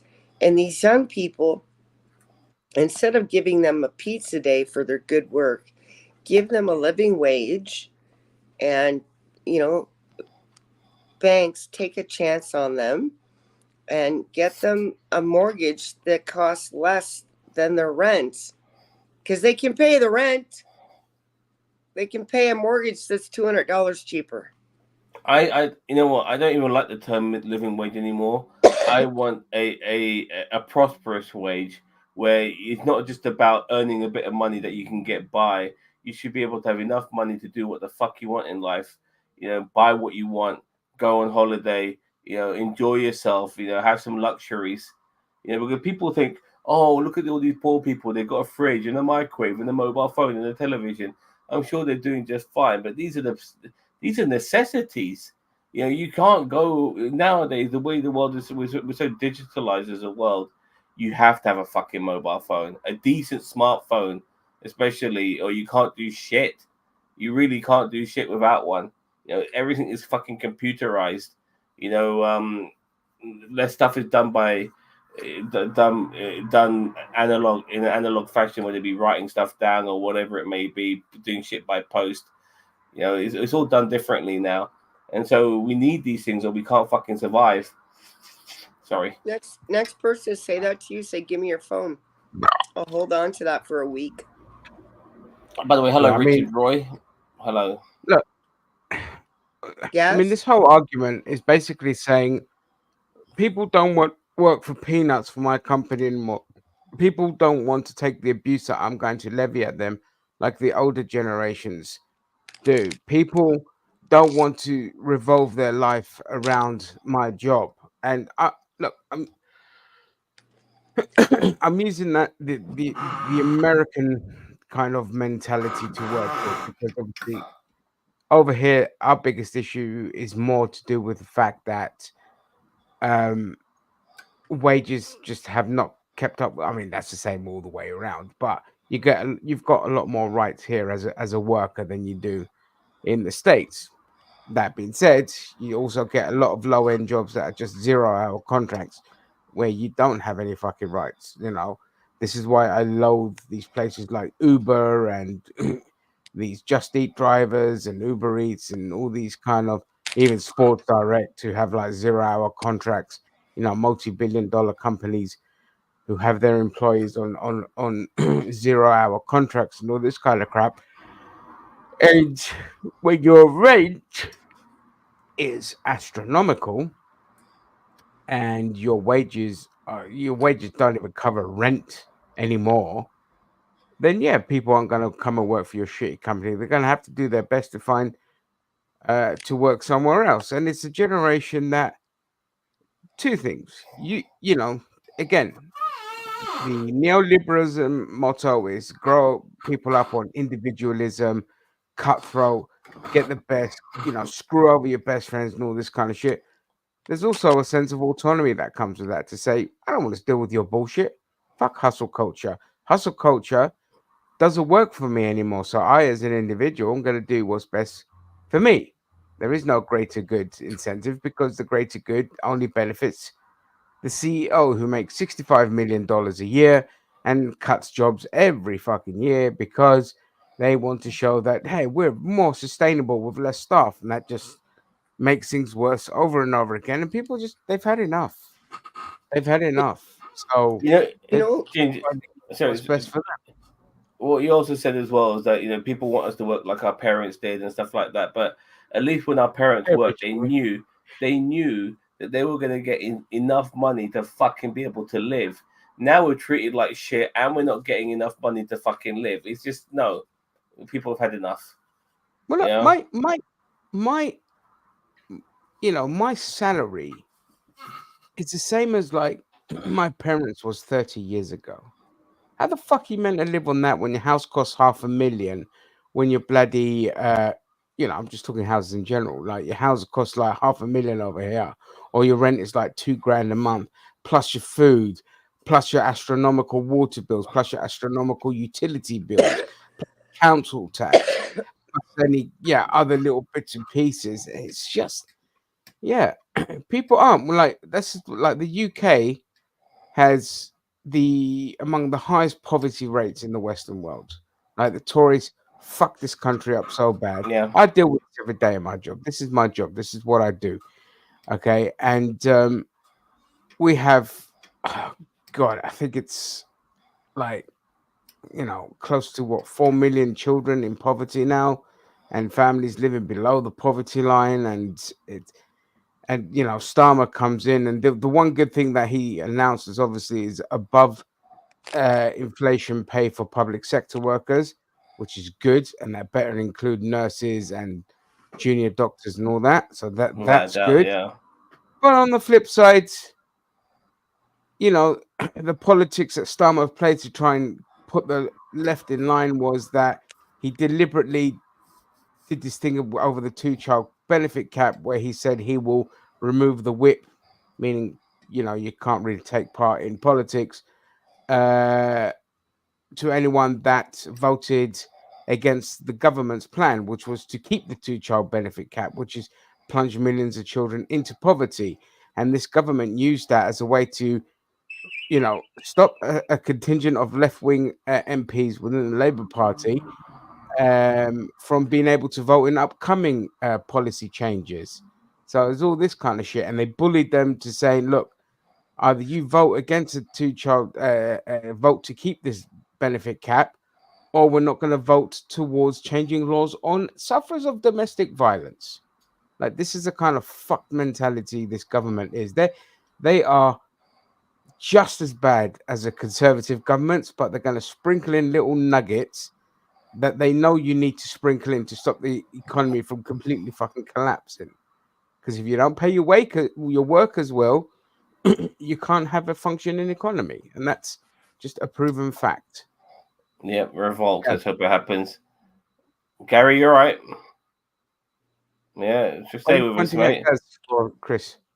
I thought Gary had something to say. No, I'm fine. Asleep. Gary's doing his impersonation of Easter Island right now. No, I'm fine. Very good. Read Jane. over Me, LV. Fair enough. I'll give it a go. It's like Jane Austen. All I have to say is that if I were in charge, people who make $25 million can pay regular tax. As soon as you start making money above that, your tax goes up. If you make 100 mil or more, your tax goes way up. And everyone is going to be afforded school, lunches, breakfast clubs, after school events, both sporting and educational. There will be affordable housing. There will be drug and mental health care for those that are on the street. Small homes provided for them, counselors to get them to the resources they need so they can get back on their feet. Parental leave, which we already have, will continue to be a thing. Nurses and doctors, teachers, they will get money. Their institutions will get money. And yeah, taxes will go down for the working class and the poor. And I think that's pretty good. You vote for me. I'll vote Yeah, for I you. will. I'll vote for you in a fucking heartbeat, mate. By the way, Dark Web Killer, join us on YouTube. That's the link I've sent there. Okay, so here we go. Bit of racism for you fellas. Just check it out. Nintendo disqualified the world champions of Splatoon 3 because an investigation revealed 5 years of extreme racism. But the comment section tells me that whenever I bring up racism in the gaming community, I'm being too sensitive. So obviously the messages couldn't have been that bad. Oh. Yeah, I got 3 monkeys chasing the main monkey. 3 monkeys. These guys are queers. I've never seen people who don't deserve any more rights in my life. You know how when gamers of color bring up racism, somebody pops up and says, "This is nothing compared to a Call of Duty lobby." Who decided that a lawless soup of discriminatory degeneracy was the standard of behavior for the gaming community? If a person can't play a cartoon Squid Game without calling people monkeys, they're the ones that are mentally unhealthy. If you're a black nerd, don't let anyone tell you online toxicity is required to find community. And if you talk like this in your DMs privately, talk about finding some therapy. Nintendo. There's a reason why Ginger's on the Call of Duty lobby all the fucking time. But regardless, I'm racially abusing fucking Polish people 24/7 and Albanians. Fucking, but you know, not black people because I've got black friends, so you know, I can't be racist. And this guy, by the way, he did a little bit more. The same TikToker, he shows something else as well. By the way, check this out. I do this for the queers. I do this for the furries. I do this for those minorities. I'm telling them that this can be you. Does anybody else smile when they see black people being nerdy and happy? This is Sonic Fox, a fighting game champion that just won the world's most high-profile Mortal Kombat tournament. They're also a black, openly queer, non-binary furry, which is a very difficult thing to be in the gaming community. Research says that online gaming culture is so toxic, it is having a tangibly negative impact on youth self-esteem and mental health. So it really means something when someone shows up as their authentic self. Sonic Fox was one of 4 black gamers to walk away from EVO with a trophy. Each of them proves that you can chart your own path to the top by being yourself, unapologetically. If you're a black nerd, I want you to know that every gaming group doesn't have to be like a Call of Duty lobby. Maintaining your peace is the ultimate victory. Hey, and if you have to lose some people to Call get of that, Duty. tell them to find some therapy. Black mother, I mean, you know.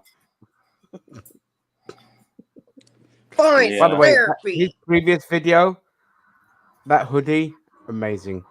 The pastel, I'm all for it. So yeah, I never knew about these gaming tournaments and stuff like that. But the fact that this queer black guy who's also a furry won it, it's like, yeah, man, that's That was fucking too fantastic. That was 10 too million fast. it should be, or less, 5 million. Fuck it. You I don't couldn't need all read. that money. Couldn't read any of those. They were up for second. So did you say 25 million? That's too much of a gap to start taxing high. It should be, you know, if they're only like 5 I or think 10 million. regular taxes for 25 mil, because that goes towards building a nest egg to possibly opening a small business. So I don't 25 want to million. start it too early. You know what I mean? And I also don't want to punish people for working really hard. Like, if this is not inherited wealth, right? Yeah. Now, Needs to go lower. Should be 5 million. No. Look, Brian Tyler Cohen is somebody who I'm a little bit hit and miss with, because sometimes I think to myself he's a bit too much of a Democratic brown noser. When I say Democratic, I mean for the Democratic Party in America. But he's a liberal. He's a fucking resistance liberal, as they call him. He's more on my side than the thing is with. Once again, when I say about being on the left, is that there are lots of people who are on our side, but they're not completely on our side on every issue. But I will say this, that he's more on my side than he isn't. So when he goes up against somebody like Piers Morgan, it's a fucking beautiful thing. Check it out. One trick that Kamala Harris missed in her speech, which was not a bad speech at all. But one thing she didn't do, she didn't allude to the assassination attempt on Trump. And it's only been 9 days since someone tried to murder Donald Trump. How it was recorded. And actually shot him in the You have to play it again. You guys talk right through it. It's too soft. Okay, I'm going to start again. I can't allow. Let me I play the one I've got from Reddit. Okay, fine. And stop talking, guys. It's too soft. Yeah. No, it's the same. Never mind. Play yours. All right, I'm not going to talk, but here we go. One trick that Kamala Harris missed in her speech, which was not a bad speech at all. But one thing she didn't do, she didn't allude to the assassination attempt on Trump. And it's only been 9 days since someone tried to murder Donald Trump and actually shot him in the ear, killing him by 1/4 of an inch. Would it not have been a smart move in between calling him, a sexual predator and a con man and a fake and blah, blah, blah, blah, blah, very ad hominem stuff? Would it not have been a smart move in terms of unity had she just taken a moment to acknowledge the assassination attempt and say how pleased she was that he survived it? Something of that nature. Piers, I find it so bizarre that the onus is always on the Democrats. It's always on the adults in the room to create unity. Where was everybody for the last 6 years calling for unity when Donald Trump was president?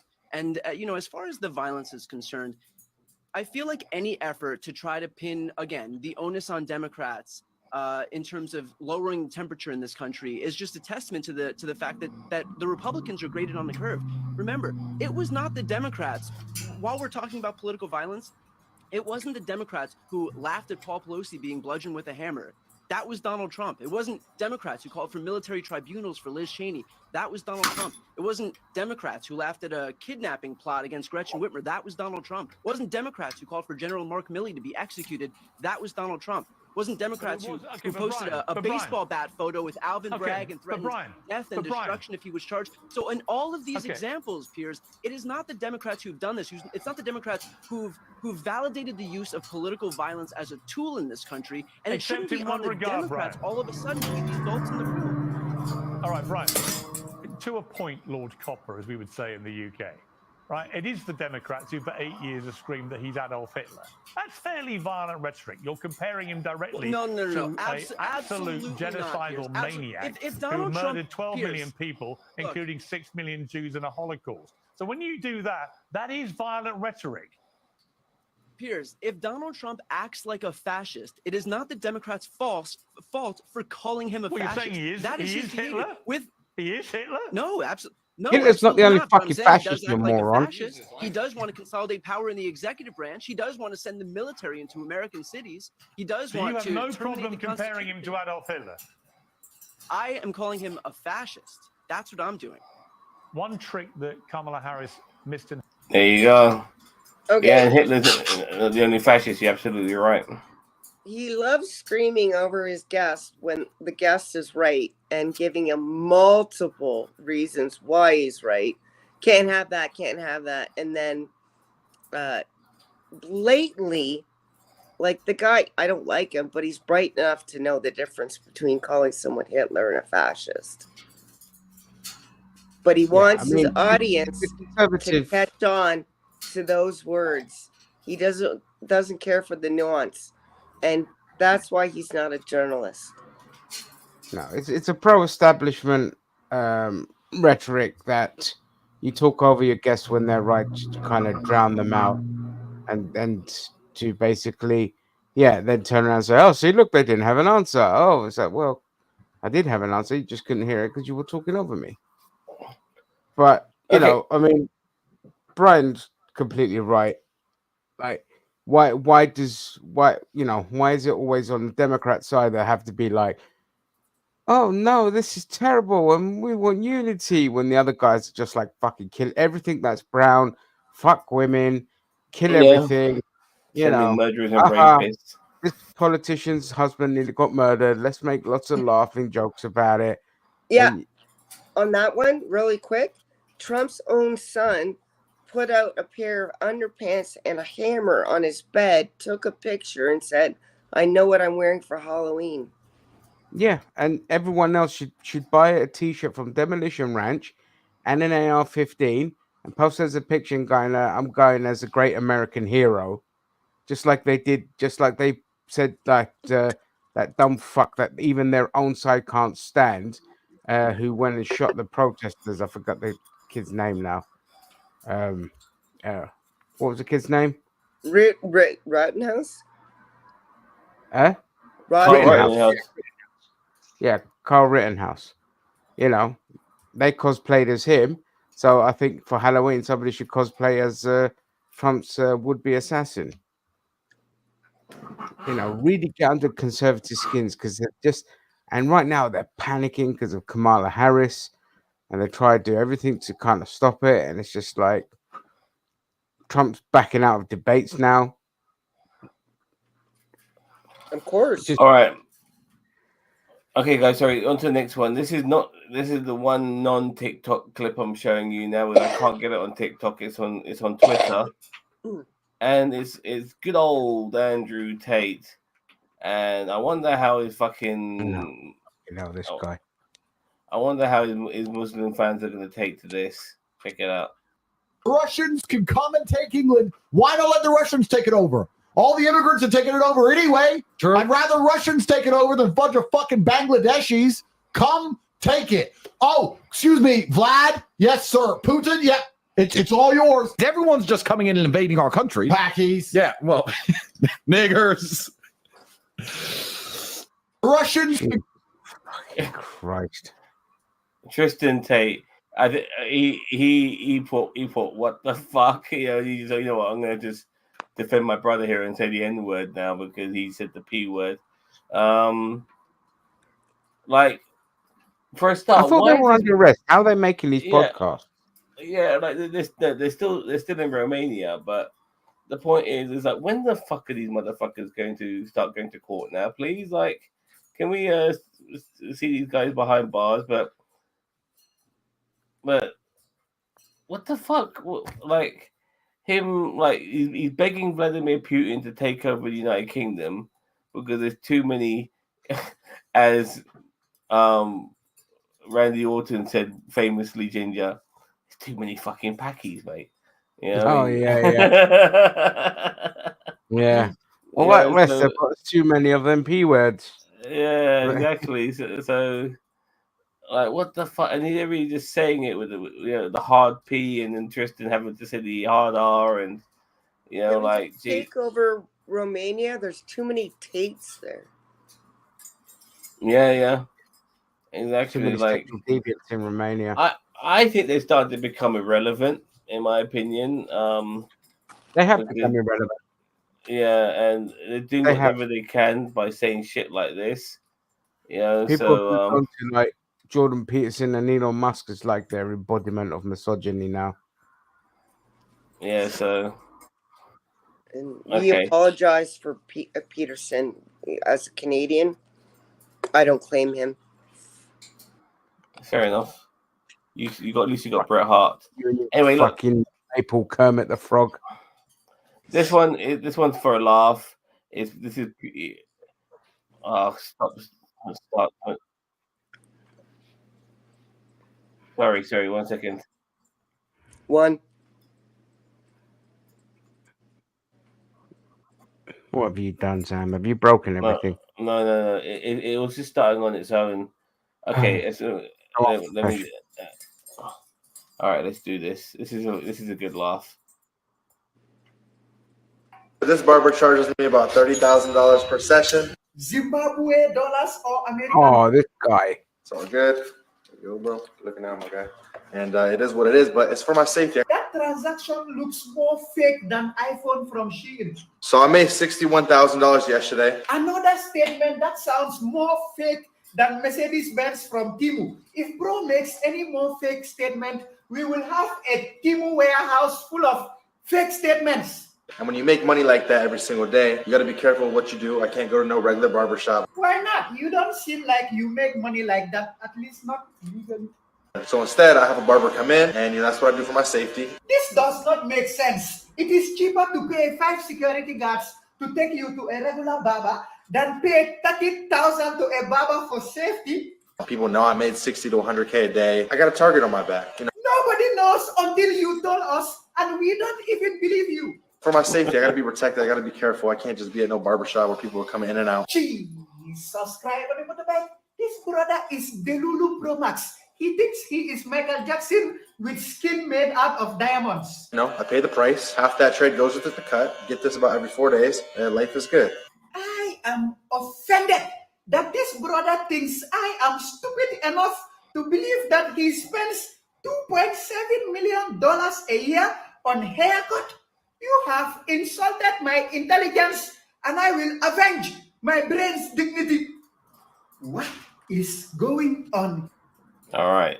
Now, look, I didn't want to necessarily get so annoying. I personally like him, but I was trying not to find this clip because basically I just wanted to focus on the bullshit of this guy. I get it.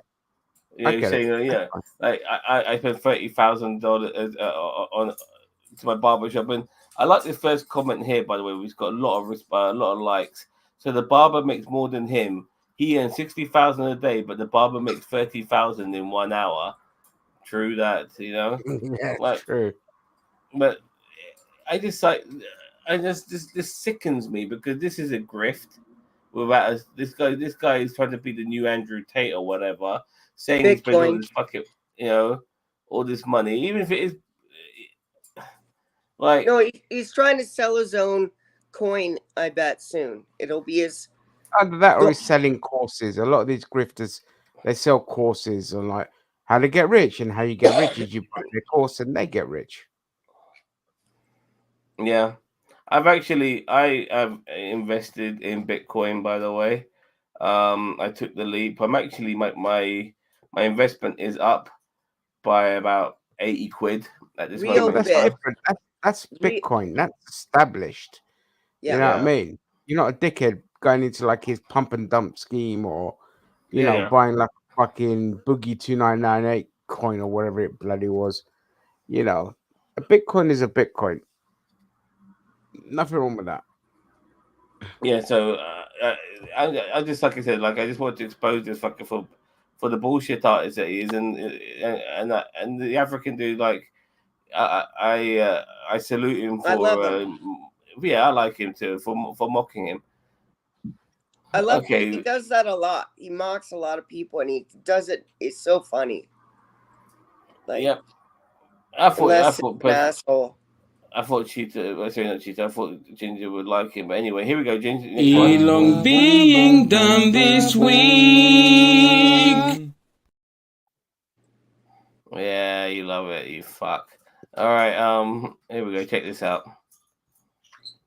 Something kind of crazy happened today on Elon Musk's Twitter, where this account, the Antifa Turtle, posted this screenshot, which they are alleging is a leak of the code, the inner workings of Twitter, whatever you want to call it. Regardless of the term, if this is a legitimate leak, it shows Twitter giving explicit permission to a bunch of super far right-wing accounts to break terms of service. without consequence, even going as far as to include a list of slurs, that's the white rectangle below me, I had to blur them out, that these accounts are allowed to say, again, without consequence. That account, the Antifa Turtle, nuked rapidly, suspended. Several other accounts that were talking about this, nuked rapidly, suspended. And since those accounts went down, if you try to like a tweet talking about this hypothetical leak, it prompts you with this message before you can like it, essentially saying, oh, this might not be true, which, like, I guess, but I see misinformation on Twitter every fucking day. I've never seen this before.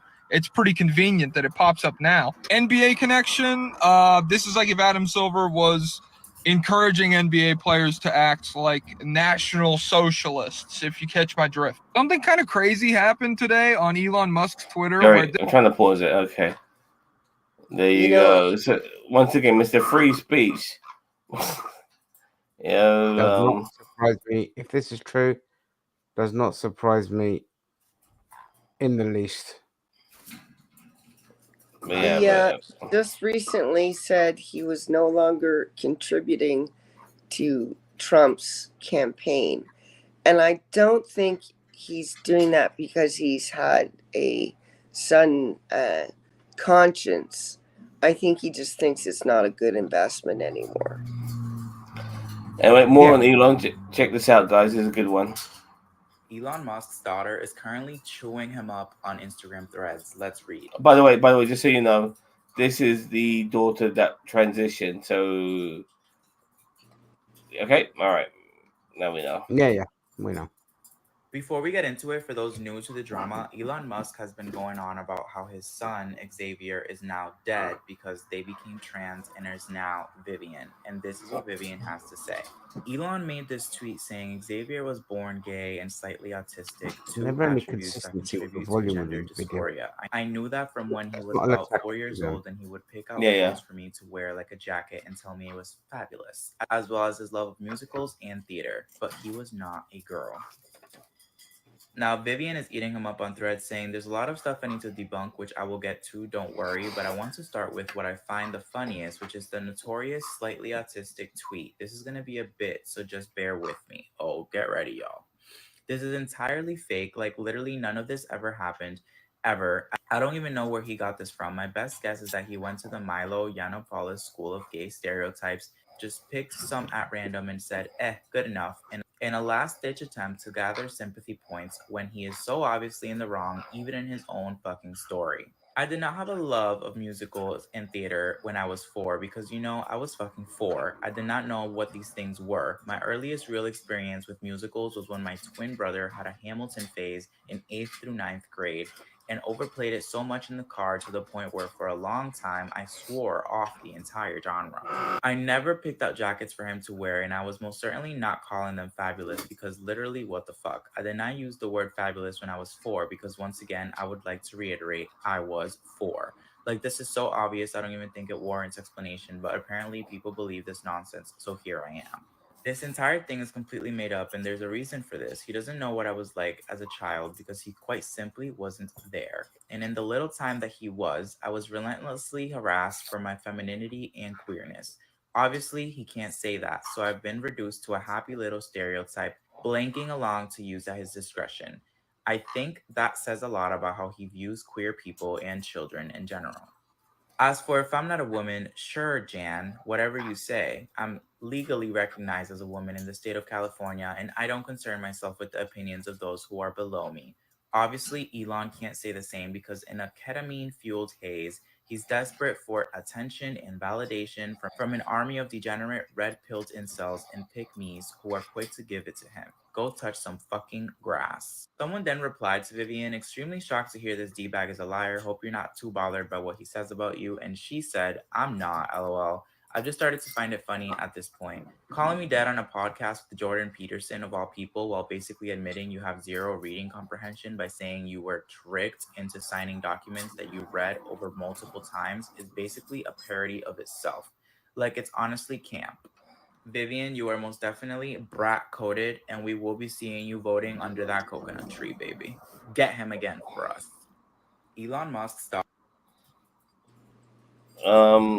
Fantastic stuff from Elon's daughter, and it's a shame, really. I mean, the guy, he's not a normal person, regardless of being rich. He has kids for the sake of it, doesn't bring them up, and it's not a surprise that most of his kids fucking hate him. It's not just her; there's a whole bunch of them apparently. That's what happens when you don't fucking bring up your children. You distance yourself from them.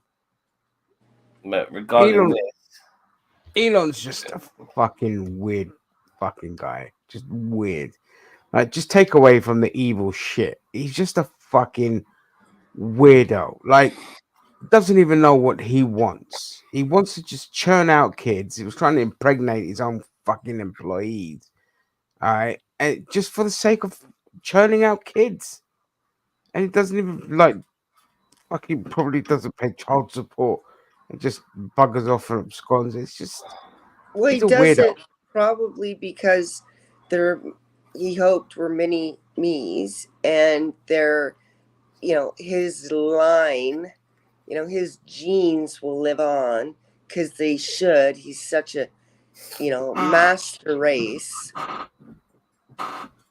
Yeah, it's just fucking. That's why I'll always call it Twitter as well. If he's gonna dead name his daughter, I'm gonna dead name his fucking company. yeah, me too. Yeah. Check this one out. You guys have to watch this with me.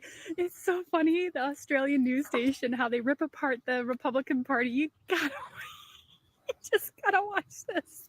This is why I don't watch TikTok. Every Everyone's American annoying you would on it. avoid while traveling was in Milwaukee this week for the Republican National Convention. Donald Trump arrived at the convention wearing an oversized bandage on his ear, leading to dozens of supporters then wearing their own ear bandages. But remember, they wouldn't wear a mask during COVID because that would have looked ridiculous. And just like Trump supporters, the bandages are available in a range of different shades of white. Trump used the conference to announce his vice president, a highly sought-after position that can lead to exciting career opportunities like this. And who was the lucky boy who'll be running for his life in 4 years? Republican God. Senator J.D. Vance. Why? Well, I'm not saying Trump's cheap, but Vance's name is the one that requires the least amount of letters to be changed on campaign signage. In the past, Vance has called Trump noxious, reprehensible, and America's Hitler, which in some Republican circles is regarded as pillow talk. It's quite the about face for the published author who has sold over 1 million books and now one soul. I hope that gave you the laugh that you need today. I don't know if that was like a real news station or not. No, it's not a real news station, love. Don't be stupid American. But regardless, I thought Yeah, that. that was the best part. That dumb idiot fucking thinking it's real. Yeah, exactly. But regardless, I thought that was funny. Now, Wait, about the books, real quick. Mhm. Those thousands of books, he probably bought them back to make his numbers look good on the 10 top list. And he, in a speech, cited immigrants for making his mom addicted to drugs. I want to reiterate that his mother was a nurse who stole narcotics from dying and elderly patients. It was nothing to do with immigrants. My God, was anyone in that family a fucking good person? Jesus Christ. Elon's a psycho. He doesn't care about anyone but his image. It's funny, even when he does care about his image, he still comes across, well, to me, as a fucking dickhead. All right, He check this guy out. doesn't care about anyone about him unless it's him. So this person, I want to expose him for who he is. He seems to be one of those privileged white people that seem to do a lot of bad shit and somehow never gets any repercussions for it. And I think it's about time that he does. You have fucking video me? It's Yeah. America. Come on. It's America. Oh, look what's behind you. Look what's behind you. Look, take a look. It's America.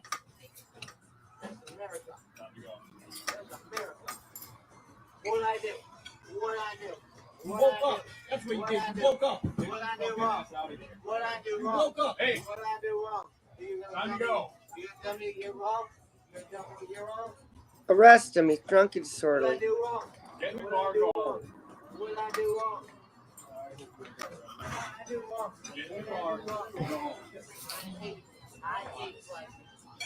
Oh my god. He said, "I hate black people." What did you say? Come back. He said, I hate black people. Hello, Peter Lovell. Did you not learn your lesson last year when you got arrested in Nashville for public intoxication? The story sounds exactly the same as the video we just watched, with you being aggressive towards the people around you, repeatedly asking police officers what you did wrong, and you were still allowed to leave in a cab until you fucked that up and finally got arrested. I was wondering how you could possibly repeat this disgusting behavior 8 months later until I realized your case in Nashville got dismissed. Sounds about white. Hey, Peter, real quick. I noticed on your Facebook that you list a Fort Worth area code. A lot of your friends list Fort Worth as their hometown. And this photo booth picture you're in is from a company nearby. So I'm going to venture to guess that you've got ties to Fort Worth, Texas. You know, it would be a real shame if your potential clients for whatever contracting work you seem to be involved in found out that you hate black people, especially when they make up almost 20% of Fort Worth's population. It would also be a real shame if everybody in your very public friends list on Facebook got sent your public declaration, especially if that information somehow found its way to your family. Though I'm going to venture to guess they already know what a disappointment you are. But I'll be sure to let y'all know if he responds. Yeah, fucking video me. It's America. Come on. All right. Yeah, that's drunk and disorderly, and I blame judges for so many things, letting young white rich males off, letting pedos off with light sentences, and rapists. Because I swear to you, if they gave out harsh sentences, I think those judges who would get caught, because I think some of them are doing the same thing, there'd be precedents and they'd have to get the same charges. So they let these people go with short sentences. It's so obvious. So obvious. Yep. All right, just a couple more clips, because I have a lot more to show, but I need to end this soon because I'm starting to get a bit drowsy. All right, so let's check out this guy who let's check out this guy who lost a shitload of money at a casino. I do not give a because I will do whatever it takes to fight for the people that I fight for.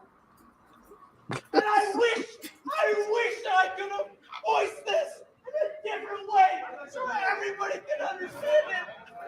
It doesn't matter because I was here and I said it. And I told you and all you people that have so much money. Go home, bro. I do not give a because I will do. He lost 50 grand in the casino. I mean, look, as somebody who likes to have a flutter now and again, there's no chance that I will ever lose 50 fucking grand. All right, on to a creep. I'd be annoyed if I lost 20 quid, let alone 50 grand. Yeah, how did last Friday go, or the week Terribly. before? I end up losing about 40-50 pounds, which is honestly, which is not great, but I can live with myself because it's low stakes. It's within your limits. Yeah. Look, I knew from the very beginning I was going to have one. I started to realize, you know, it's going to be one of those games where a mate of mine who I was playing with, he was killing it.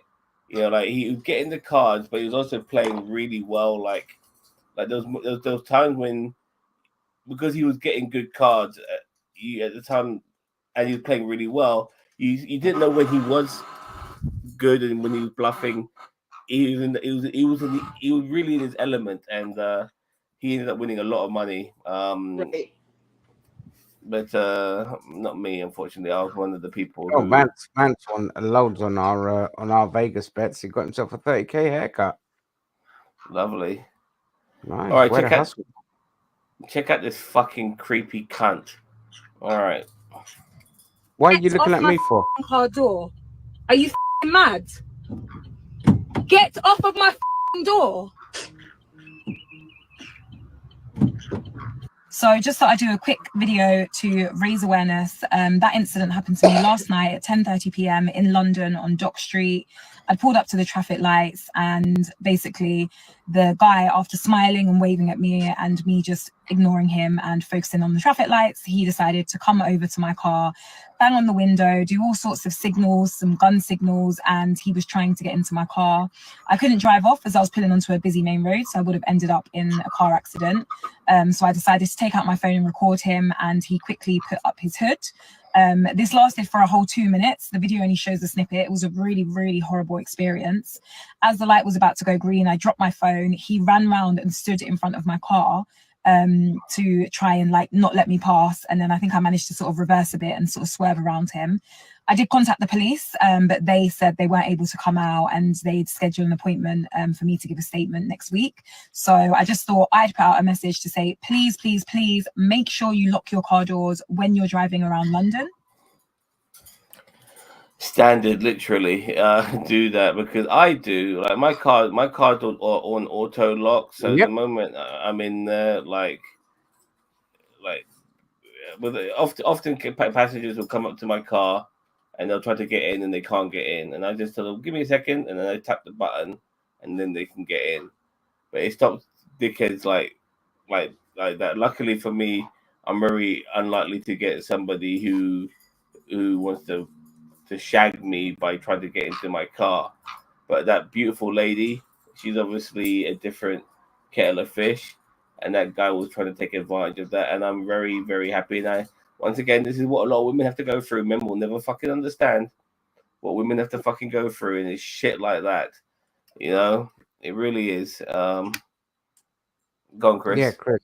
With all due respect, okay, you just said men want to get into the car to shag her. Yeah, you know what I meant. I meant rape her. Yeah, of course. Okay. Let's not downplay the violence that's happening to women. And I know you know it. It's just let's use our language better. And I'm sorry, I'm very tired, Chris. You just forgive me. I know you are. But for those that are listening, right? Yeah. I know you. I know how you are, but I don't know how those are that are listening. And if it's disgusting that it's like, yeah, we can't send anybody out. If she'd fucking hit him, get in front of my car after trying to break into my car for 2 minutes, Arrested, and then you get in front of it. Sued, insurance will go up. What? She'd be arrested. She'd get points or lose her license. She could face jail. Yeah. Her insurance would skyrocket. But the guy that tried to rape her would get away scot-free. No, because I fucking hurt him real bad, and I'd take the hit on my points, and then I'd put out a GoFundMe. What kind of fucking fuck this country when it comes to I shouldn't have to. I shouldn't have to. No, I agree that she should do that. I'm just trying to tell you, this is how fucked up our laws are in the UK. Right. Yeah. Right. Okay. She'd get in trouble. He'd get off. And even if he assaulted her, they still wouldn't do anything. Yeah, self-defense laws, man. You know, like they're fucked. They're fucked in this country. What is your mentality here? Like, there is a certain contingent of people, okay, that just take such an affront to women just politely saying no or ignoring them, to the point where they'll get violent, or it just switches up their brain so much where they just spew out vile rhetoric. And she's not even saying no. The guy's trying to open a stranger's door, you know what I mean? But you're right. It even happens at a bar when someone politely says, I'm not interested. Right? Like you said. Yeah. I mean, like the amount of times, like, and the thing is, like, I love how my friends, they handle this because, you know, they're like Mediterranean, and so their sass is great. But the way my favorite one, okay, there was like, you know, big black dude come up to dance with my friend. My friend turns around and said, "No, thank you." That was it. He switches, goes, "Oh, you know what? You should feel lucky that someone like me come and dance with you, fat bitch," and all this kind of stuff. Like, just really horrible. And she turned around. She just said to him, "My guy, you are in your 30s. You are an adult man. You've probably got kids, and this is your attitude. So just remember, to us, you don't look like you've come across good or you're going to change our mind. We're just going to think you're a guy with a small dick and no personality. And this is why nobody wants to fucking be with you." I said, this is like, you can't be acting like a fucking child. You're 30. Act like a fucking 30-year-old. And the guy was just like, "Oh, fuck you, man. Fuck you." And then he left. He left the fucking club. Yeah. This was And in that Camden at the I think it was called the White Swan or something. It's great. It's a great place. and that So, happens so much. It's like they'll come on to you. "Hey, beautiful. Oh my God, you have such nice eyes. Thank you very much, but I'm not interested. You're a fucking fat, ugly bitch." Yeah. I should go, "You wanted to fuck this fat, ugly bitch." yeah, So, every time. All right, Just guys. learn This boundaries, man. People just don't want, they just don't want their space invaded. They'll come to you if anything. is the finale. I thought some of these bits were funny, and I thought let's end on a happy note and have a laugh. Watch the hottest people from the worst towns immediately couple up with someone based on nothing. I would like to couple up with a guy who's exactly my type on paper. He's got tattoos. He's got really great banter. He's proper fit. But at the same time, I'd go with anyone. So you. Hi. Oh. Well, you've got great chat. You've heard an English accent. You've heard an Irish accent. Now hear all the little weirdies in between. He's cracking on with it, and I'm like, what am I being proper bad off now? I am straight scunning with the job is. What? That's right. They don't even understand each other. Tune in as they face challenges like getting up from a beanbag. Trust me, that's fucking hard.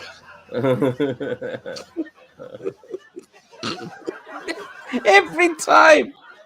Oh, that's so relatable. You will watch 50 hours of this. You think you won't, but you will. I'm really looking forward to sleeping with all my new friends, and like, I might even get in a wee cuddle. It's awesome to watch. You'll invest in vulnerable moments, like when the girls take their makeup off. You know, I put so much bronzer on, I think I might be doing brown face. Is this a hate crime? That's not bad, is it? I look really different without me makeup on because of the contour.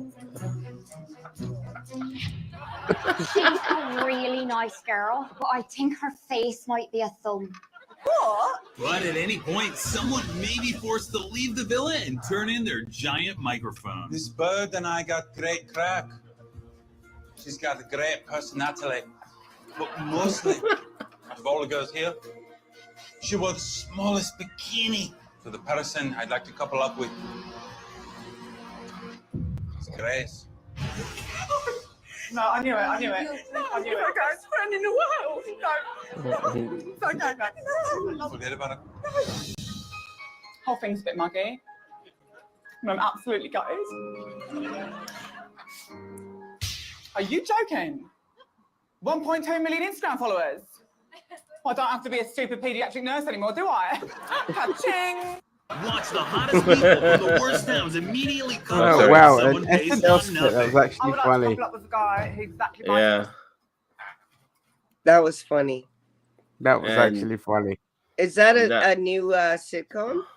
I have no idea. It just popped up on my TikTok, but it reminded me of the time when I used to watch stuff like Big Brother. I never got into Love Island and stuff like that, but I was a fan of Big Brother for several seasons back in the day. But Yeah, the not first anymore. 4 series. Yeah, but not anymore. But obviously, this was a mixture of Love Island, Only Way is Essex, Big Brother, all of that shit, and it's now what it is now become is just like, how can I get famous as quickly as possible? That's what that's what these shows are now, and it's just stupid. So I don't watch bollocks like that. But I like the way that it was being satired, and yeah. The thing is, people get so invested in the fake drama of it as well. It's just like, it's just there to like, producers like egg them on, tell them like, kind of hold their hand and how to do a lot of shit, or just create all this fucking drama for views. It's as fake as your Britain's Got Talent. It's as fake as like fucking X Factor and all this kind of shit. Not the performers, all the drama that they surround it, which is just fake drama. It's just clever editing and all this kind of shit, and just Or people they'll just go lap they'll it go up. to they'll go to David and say, tell Trisha that Nicole was talking about Mike, and just stir the pot that way and watch what happens. Yeah. I remember like earlier Big Brothers, like one of the things, and they explained this, the presenters, like they would make some of the walls orange on purpose because I think orange gets like an angry emotion out of people, and also they would make certain, like, have other rooms, but instead of having just a regular wall between rooms, they would have a glass wall. So even though you're in another room, people could still see you in the other fucking room. So like privacy was hardly there. And then they'll have like this is what I thought was fucked up, is like, there'll be like initially 10, 12 people in one building, but they'll have one fucking toilet, which I think was ridiculous. Amongst 12 people, like, it's always going to be in use. That thing will fucking never not be used. So Yeah. Stuff like that is just stupid. But yeah, I'm glad that these things are over now, because for me, I'm glad it's over now, because I just saw it as a way of exploiting people, and the people who got on it were like fame whores, nothing more. So I'm glad it's over for me. I would love to see this as a show, though, as a comedy, a spoof. Yeah. No, I think right. what we saw was like a fake trailer for a show that will never be. I know. So yeah. But I wish it were real. No, that's a sketch. It was just a Saturday Night Live sketch. Yeah. Yeah. Was that Saturday Night Live? Yeah, that's what I mean. It's the first time I've ever laughed at a Saturday Night Live sketch. It said I know SNL it. in the tags. Oh really? I missed it. Yeah. I missed it. I was like, wow. Like I thought it was just funny because I could relate. Literally, the last time I laughed at a Saturday Night Live sketch was when they mocked the OC, like years ago, when Andy Samberg was on SNL. Okay, almost seems similar to Most Extreme Eliminations, I guess. And by the way, now go watch Deadpool and Wolverine. I've seen it, saw it today. Oh, don't tell me. Don't tell me anything. I'm gonna go watch it on Monday. Yeah, so I'm gonna go watch it on Monday. Somebody gifted me their ticket, so I'm gonna go watch it. You lucky fuck. So yeah, no, nothing from me, but yeah, enjoy yourself. So yeah, Can I just say? Yeah. Can I just say to go watch? Because I wanted to go and watch it as well, because like a lot of the feedback has been great. So I went and looked online, and it was £21 to watch Deadpool and Wolverine at the Odeon Cinema by me, or £19 to watch it at Cineworld. I was like, no, that's ridiculous. And then the conversation started, and friends was like, yeah, don't worry, I've got like voucher, I'll give you a ticket. So I got it Monday, which is like the cheap day, which is £11 to go watch it. So fair Monday, enough. 10:45. I'm avoiding the internet as much as I can. Well, look, for this, I have to be at work in 8 hours, so I want to wrap this shit up and go to bed. Well, prior to that, brush my fucking teeth and grab one. No, all my birds are in the cage, so that's good. All right, so wonderful. Another session of this done. How we're gonna do this show in the future, we don't know, fellas. I and Ginger can't always commit to this show, and there might not always be stuff that's newsworthy. What we'll do is that you'll find out on the 11th hour, I guess, if we're going to do this in the future. And that's basically it. So there might be a show or there might not be a show. If there is a show, your life is complete. If it isn't, don't worry, your life will be complete, but eventually there will be a fucking show. All right. So yeah, for all the 6 views that we get. Yeah, exactly. I might try it in the future. We'll see. No promises. Yeah, cool. Exactly.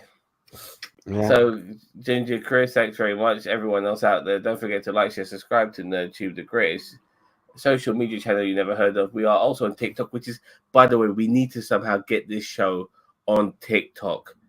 You know, figure it out, please. Figure out how we can fucking put StreamYard on TikTok, because shit like this kills it on TikTok. It really does. These fucking things. You know, so yeah, we need to work on that. And if you've already forgotten, the name is NerdTube. Remember it.